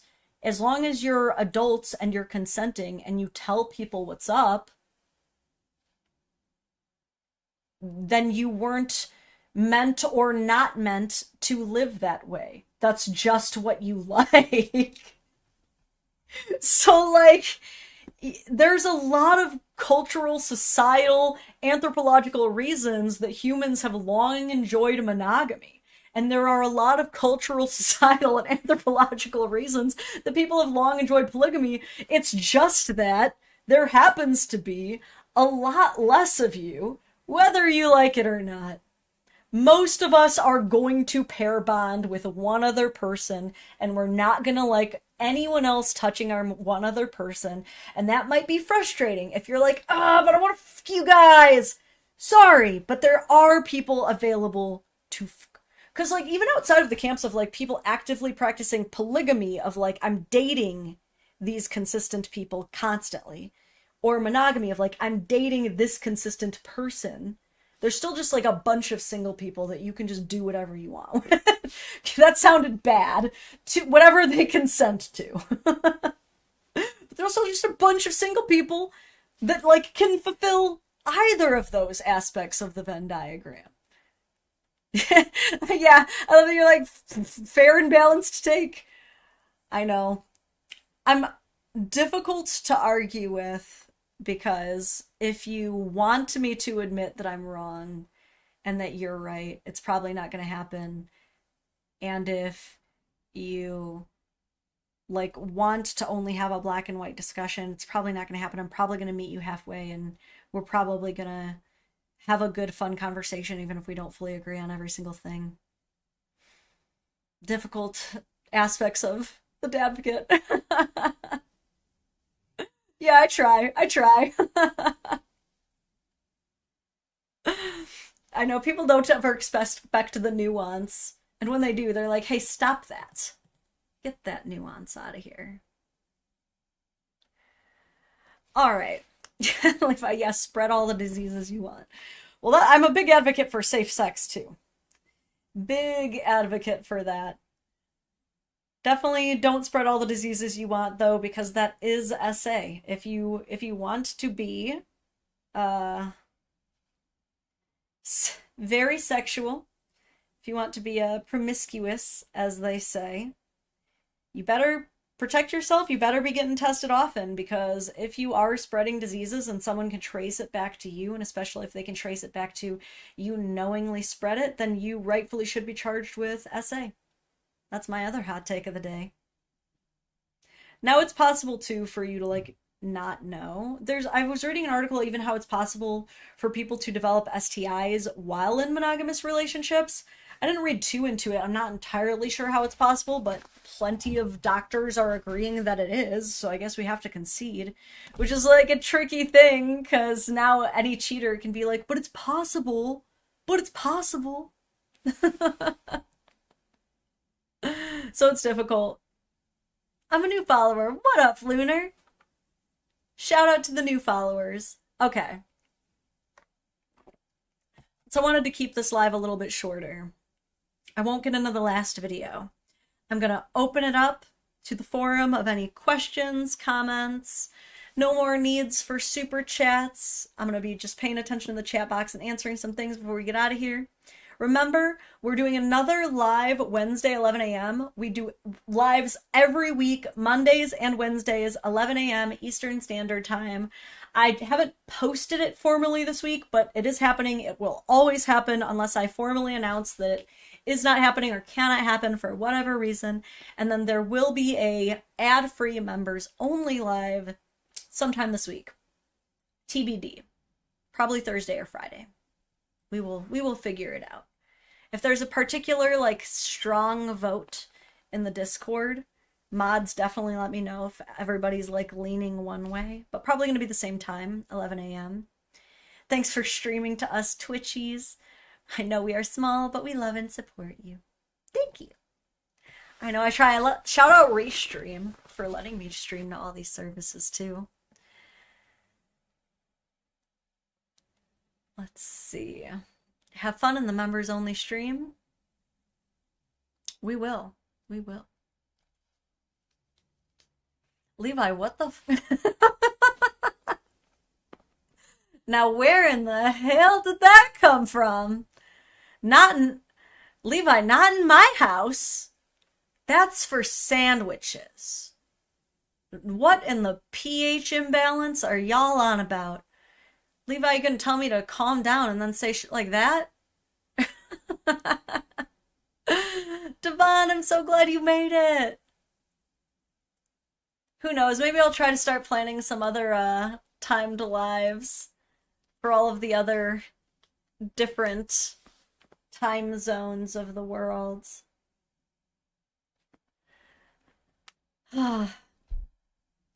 Man, is there such thing as half marathon blues, by the way?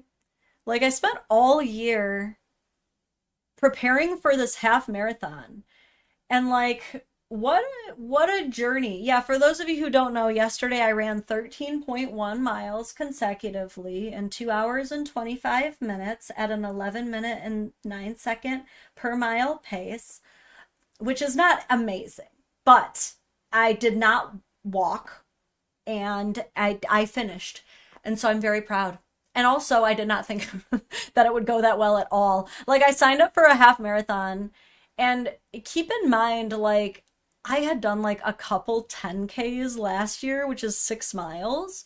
So this was a very ambitious goal. One that had many obstacles in the way of us even reaching it. Like, I thought I was probably going to walk most of the half marathon. I was like, there's no way I'm going to run 13 miles straight. But then I read like how to train for one. I got this training plan, and it was a 5K every Tuesday, 4 miles every Thursday, and then a long run starting at 6 miles every weekend. And then you gradually increase it to 10. And then you keep going at 10, and then you slowly peter back down to 6. And I never missed a single day of that in all 6 months. I've never been that consistent with probably like any single thing in my life. And like, amazingly, I did it. And I did it with like one of my best pals. And we've run a lot of races together, and we always hold hands through the finish. And it was amazing, and it was beautiful. It was such a gorgeous weather. It was also raining the entire time. The whole time it was raining. Like, what an accomplishment. And now I'm just like, now what? I don't know. I guess I thought it would be like more incredible or something. Like I guess I thought it would be like a big deal. Like I thought that like you run a half marathon and then everywhere you go there's just like confetti flying, like just cowbells. But no, like you run 13 miles and then you just go home and then it's just like a regular and then your life is just regular. It's kind of like, have you guys ever gotten into like an almost car accident or like almost died? Like a semi like almost hits you and then you just have to go home. Like you don't get a cookie. There's no award. There's no medal. Like there's no video of it usually. You just, yeah, that happened. And now you just and now you just go back on with your life. It's so weird, you know? Shiny Luna, any advice for newly single? How long were you in a relationship for? But yes, my best advice for getting over a breakup is to plan a traveling trip alone. What I might highly recommend is a train ride, specifically. And just go travel alone. A week will do it. I truly trust me on this. Like, it doesn't have to be that expensive. Like, I've done it with like maybe like $350 to my name, you know? But of course, that was over 10 years ago that I had to deal with a breakup. But yeah, that would be my advice. It works like a charm, truly. Sounds very similar to the post-con blues. Yeah, or like post-Renaissance Festival blues, post-theater performance or show blues. Like, wow, we just did all of that and like, and now it's over, you know? Interesting. But yeah, thank you. And yeah, they tried to give me a sticker, but I'm not a car sticker guy. I don't want to put no schmutz on my car. I do have a car full of spiders though. You guys know me. It was actually funny. Oh my god, TJ got me a new spider for my anniversary. So I love spiders. I collect spiders. I've got 3 in my car, but here's my total spider collection if you guys can let me have my special interest moment. This is Dr. Pepper. This is probably my biggest one. We've got Blueberry here. He's a pretty cute guy. We're gonna play Stack the Spiders. All right, put this guy here. We've got the smaller version of Dr. Pepper, little Black Widow. We love that spider. We've got the God, I don't remember if this one's a brown recluse or a Huntington's. I said Huntington's. No, a huntsman spider. Huntington's is a severe, terrible disease that's like Parkinson's and Alzheimer's mixed together. But this guy, he's pretty cute. We got Pumpkin the orange spider. And then the latest edition, I didn't even know this one was out yet. I still have to get the orb weaver of the squishable spider collection. But he's like a cute little 3-eyed mushroom spider. He might be my favorite, actually. Yeah, I like spiders. Just my husband definitely married the weird girl. You know that meme when they're like, he married the weird girl? That's me. So if you ever see a silver Ford Escape driving around with a bunch of spiders in the window, that's me. That's me. Yeah, not a brown recluse. My bad. I forgot the type of spider it is. I should know. Do they still make Dr. Pepper? Double duh. I mean, if you can't get Dr. Pepper in your area for some godforsaken reason, they got Dr. Pete's is not bad. I didn't expect that, not gonna lie. How could you pick a favorite child like that? It does help that, like, all of their canon is headcanon, so I can just pretend none of them are offended and that they all love it because they're my toys. So that helps. My woman also likes spiders. I also got a weird... Yes, wolf spider. Thank you. Thank you, Drew. Shout out, Drew. What about real spiders? Yes. I have kept real spiders. At the moment, no. I do not have any spiders. We've been busy. Quit fondling the spider. I also have this cutie that TJ 3D printed for me. Yeah, that's a cutie guy. I have all kinds of, like, gadgets and gizmos around here, man. Everybody coming in here. My husband married the weird girl, too. Shout out, weird girls. Yeah. We had a few real spiders, but they don't live very long. Only like a year or two. But yes, Prince Unicorn is doing great, though. And Prince Unicorn, bearded dragons live up to like 20 years. Okay? Sometimes even longer in well taken care of captivity. So, yeah, Prince Unicorn keeps us very busy. TJ in the chat says woot woot. I was about to say TJ must have gotten out of court, but that sounds bad. I keep telling you, it was so funny. He was the one who all week too was like, yeah, I gotta go to court. I gotta go to court. I'm like, babe, stop telling people that. Tell them I have to go to my job at a courthouse. Like he just picked up a voice acting gig, I guess, for like some court appearances. Instead of the person being present and reading their testimony, they'll hire voice actors to emote the emotion and feelings going on in lieu of their present testimony. So that's like what he got a gig doing, but no, he is not like some jailbird. I am unfortunately not one of those weird girls. Weird girls don't really tend to go for the real bad boys, though, do they? Weird girls definitely go for the nerds. TJ invaded the chat. He had to give a bit of tax for us. No, he survived court. Don't take this from him. Yeah, don't worry, guys. TJ's court days are freaking over. We're in the final countdown. In fact, 11 more months of being under any family court ruling at all.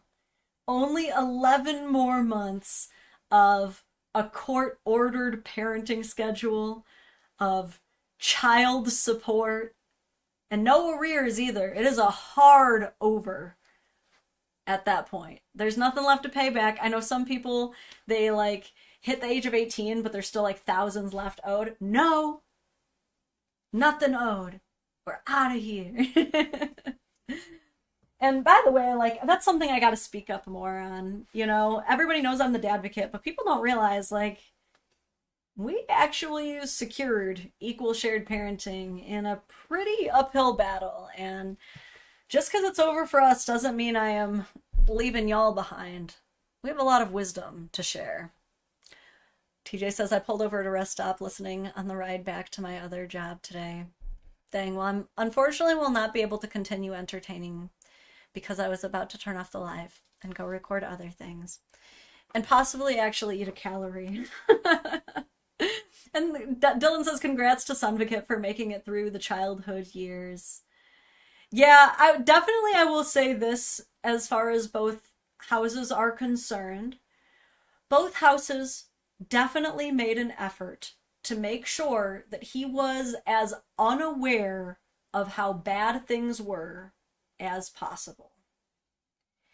In my opinion, my belief is that one party avoided this conversation so as to not reveal the fact that they were the entire reason that there were predominant conflicts.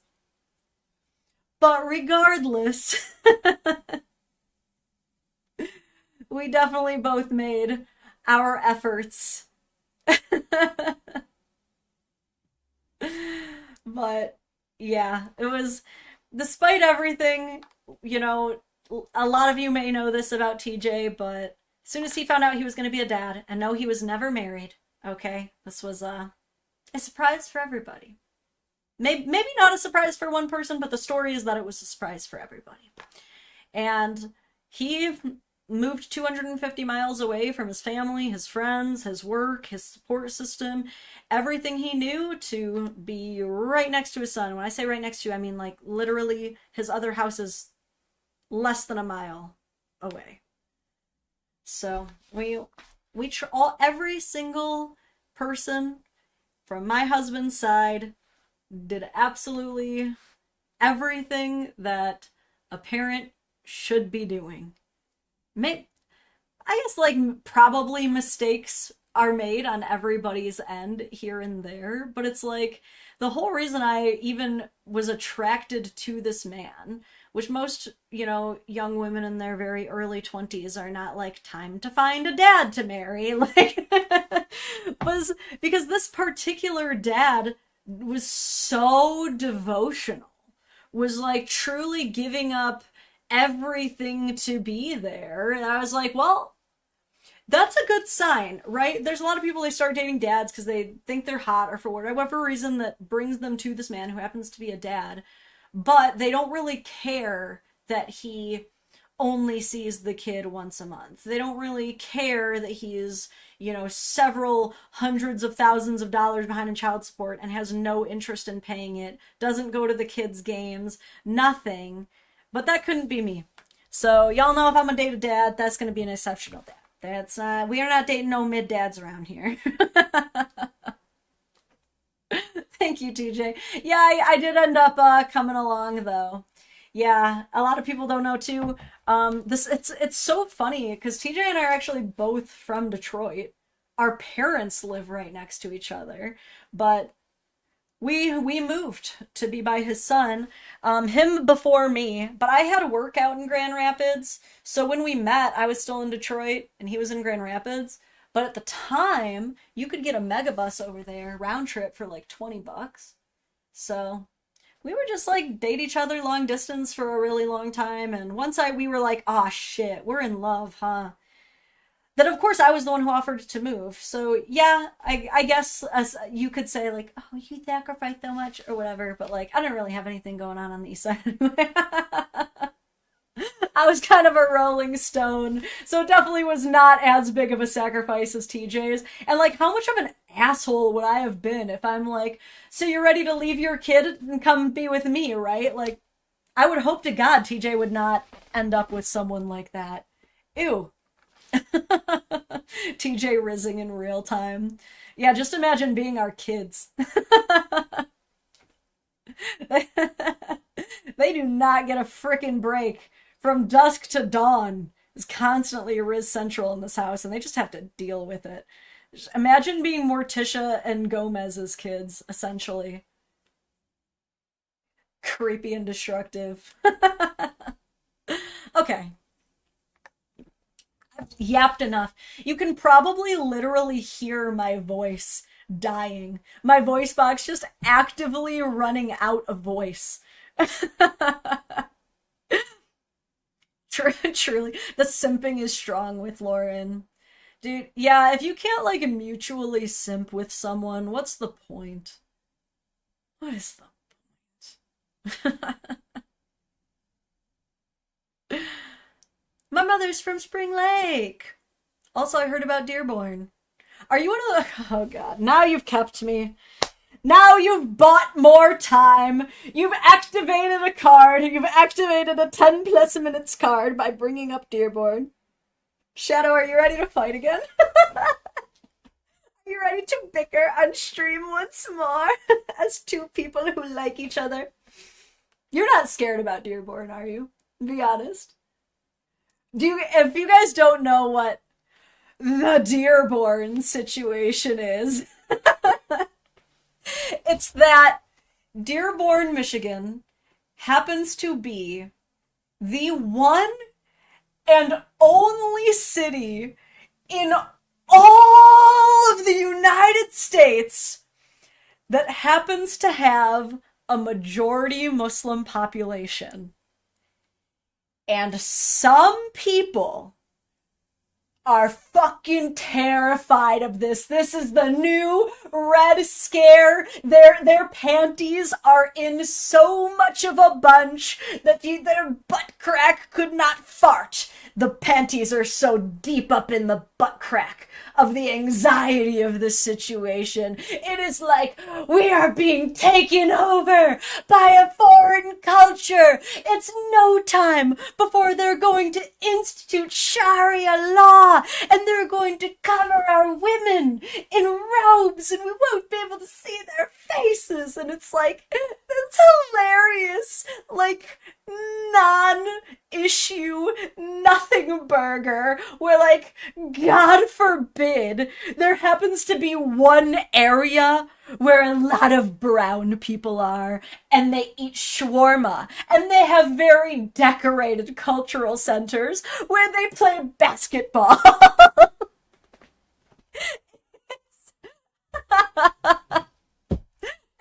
No, if someone was chanting death to America, it was a fraction of the population of absolute assholes that in no way makes up for even remotely the majority of Dearborn's population. Trust me, I lived in Dearborn. I've worked in Dearborn. I worked in their schools. I worked with their children. I worked with their families. I ate the shit out of their food. There is not increased crime in that area. There is nothing more inherently dangerous about that area. And the Muslim population there is actually, like, increasingly more and more liberal. Most of them are Christian. Like, Muslim purely by culture, most of them had converted fully to Christianity, actually. Like, not that Muslim cultures need to assimilate at all. It's perfectly fine if people practice other religions as long as everybody's a law-abiding, respectful citizen. But, like, it's a lot of Middle Eastern Christians in that area, but there's also a lot of Muslim people there as well. But they're very liberal for a Muslim community. In fact, it's just so funny to me. Like I said, it's one area.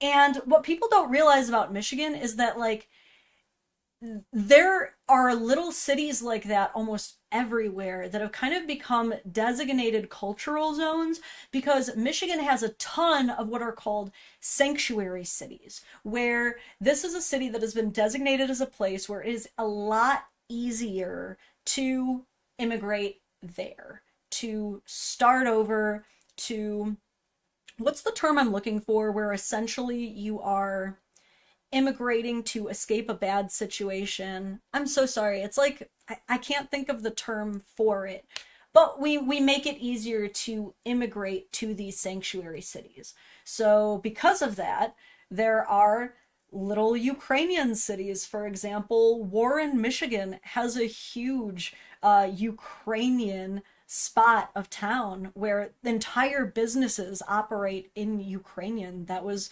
where I opened up my first bank account after my maternal side immigrated here from Ukraine. And this was a place where everybody could speak Ukrainian and uphold, Ukrainian East Orthodox Christian traditions and retain parts of their culture, practice certain festivals like the Sunflower Festival, which a lot of the community embraced and enjoyed. There's, Greektown in Detroit, called Greektown for a reason. You'll find on the east side of the state a ton of Albanian population. On the west side of the state, huge Bosnian population. None of that scares me. Refugee. Thank you, Drew. This is now the second time that you have reminded me of a word. You are now A member of my unpaid staff. Congratulations. But yeah, is there a predominantly Muslim population in Dearborn? Yes. Is it something to be worried about? No. I think that it's being used as like just a weird, like almost like a gotcha hyperbolic example by people who are probably really like scared of what's going on in the UK, which is that there is an increase of immigration from the Middle East as far as the population goes.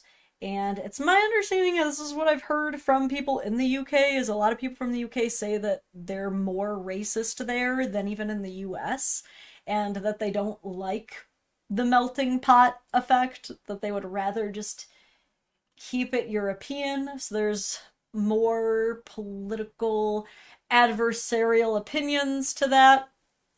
Here in the US, it's never going to be anything we really have to worry about. We're like, I don't know. It's not something that I'm afraid of.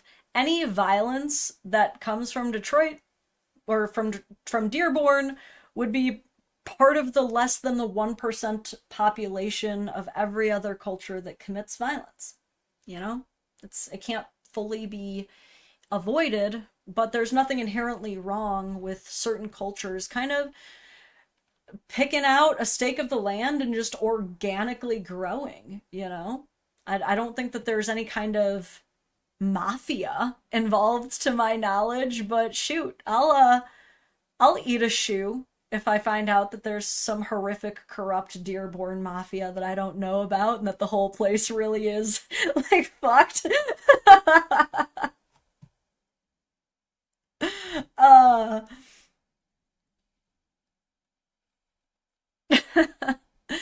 OTL Rook, you mean the inventors of OG white supremacy don't like when brown people move into their city? Gasp. Isn't it like, wouldn't Germany or like people who like are white supremacists, wouldn't they be like offended that you didn't give those accolades to Germany? I don't know. I don't want to pretend to be in a white supremacist's brain. Yeah, everybody should thank Shadow God for adding on 10 more minutes. You really know exactly how to get me. You said Dearborn, and I was like, all right, hold on. I got time to explain one more. Just because the Dearborn thing, I've had people bring it up. Just because this was like back in... I'll just start calling it Nazigate. I'll risk the demonetization because Nazigate sounds so funny. But yeah, a few months ago, I ended up beefing with like major white supremacy groups on Facebook. Such a random chapter in my life. But yeah, a lot of these people were trying to argue with me. They're like, Lauren, you don't understand. Like, the threat is here. Have you heard about Dearborn, Michigan? And I'm like, yeah, I grew up right around there. Dearborn's sick. What are you talking about? Wait, OMG, you read the gasp like me? I gasped? Professional Lauren activator over here. Oh, you didn't hear about Nazigate? Yeah, that was like a Facebook exclusive. It got crazy. Like, all I said was I like shared a meme that was like very, very undeniably white supremacist coded. It was like it was like a meme from a white supremacy page. And I was just like, yeah, so this is crazy. Just something about like, wow, so saying that white people are the supreme race is pretty crazy. And it like triggered, like all the white supremacy pages were activated and they started coming for me. And then they started calling me like Jewish. Like they all started thinking I was Jewish. And so they started like making all these memes where I had like the little Jewish hat. I'm sorry, I don't remember the name for it. I'm sorry. And then like they gave me like a gigantic nose and they were saying all these like white supremacy dog whistles and like saying all this stuff about me. And I'm like, first of all, I'm not Jewish, but it also, like, wouldn't be bad if it was. Like, I was Jewish. Like, that wouldn't be a problem, but I'm not Jewish. And so then, like, they started saying that, like, I don't know, making crazy accusations that alluded to me being Jewish being a bad thing. They also started, like, destroying my rating on Facebook, which, like, I just turned off. It's not like I'm a business, like a food industry or something where people need to see what I'm rated. Like, typically when people watch my shorts, they're not like, oh, I should go see what she's rated before I finish watching this short. You know what I mean? So I just turned it off at one point. But they review bombed me, and they were accusing me of the most malicious thing that they could think of. They were saying that, like, I advocate for children to be murdered, that I'm actually racist, like, crazy stuff. So that was definitely a time in my life. It didn't really damage me at all. I definitely, you know, got a lot of engagement from that. It's funny, though, because every once in a while they'll still come to my page and they'll be like, the knowing continues. I don't know if you've heard of this one. It's like an anti-Jewish thing. Is they're like, the noticing continues. Like, they're noticing me being Jewish or something. And they were like, and we're all starting to notice. And that's why your viewers are dropping. And I'm like, are they? Are they? I think we're fine. Oh God, SVR, I wish you weren't right. And yet, Dadvocate, 4 out of 5 stars, sometimes starts stream without mic. See, that's a valid review.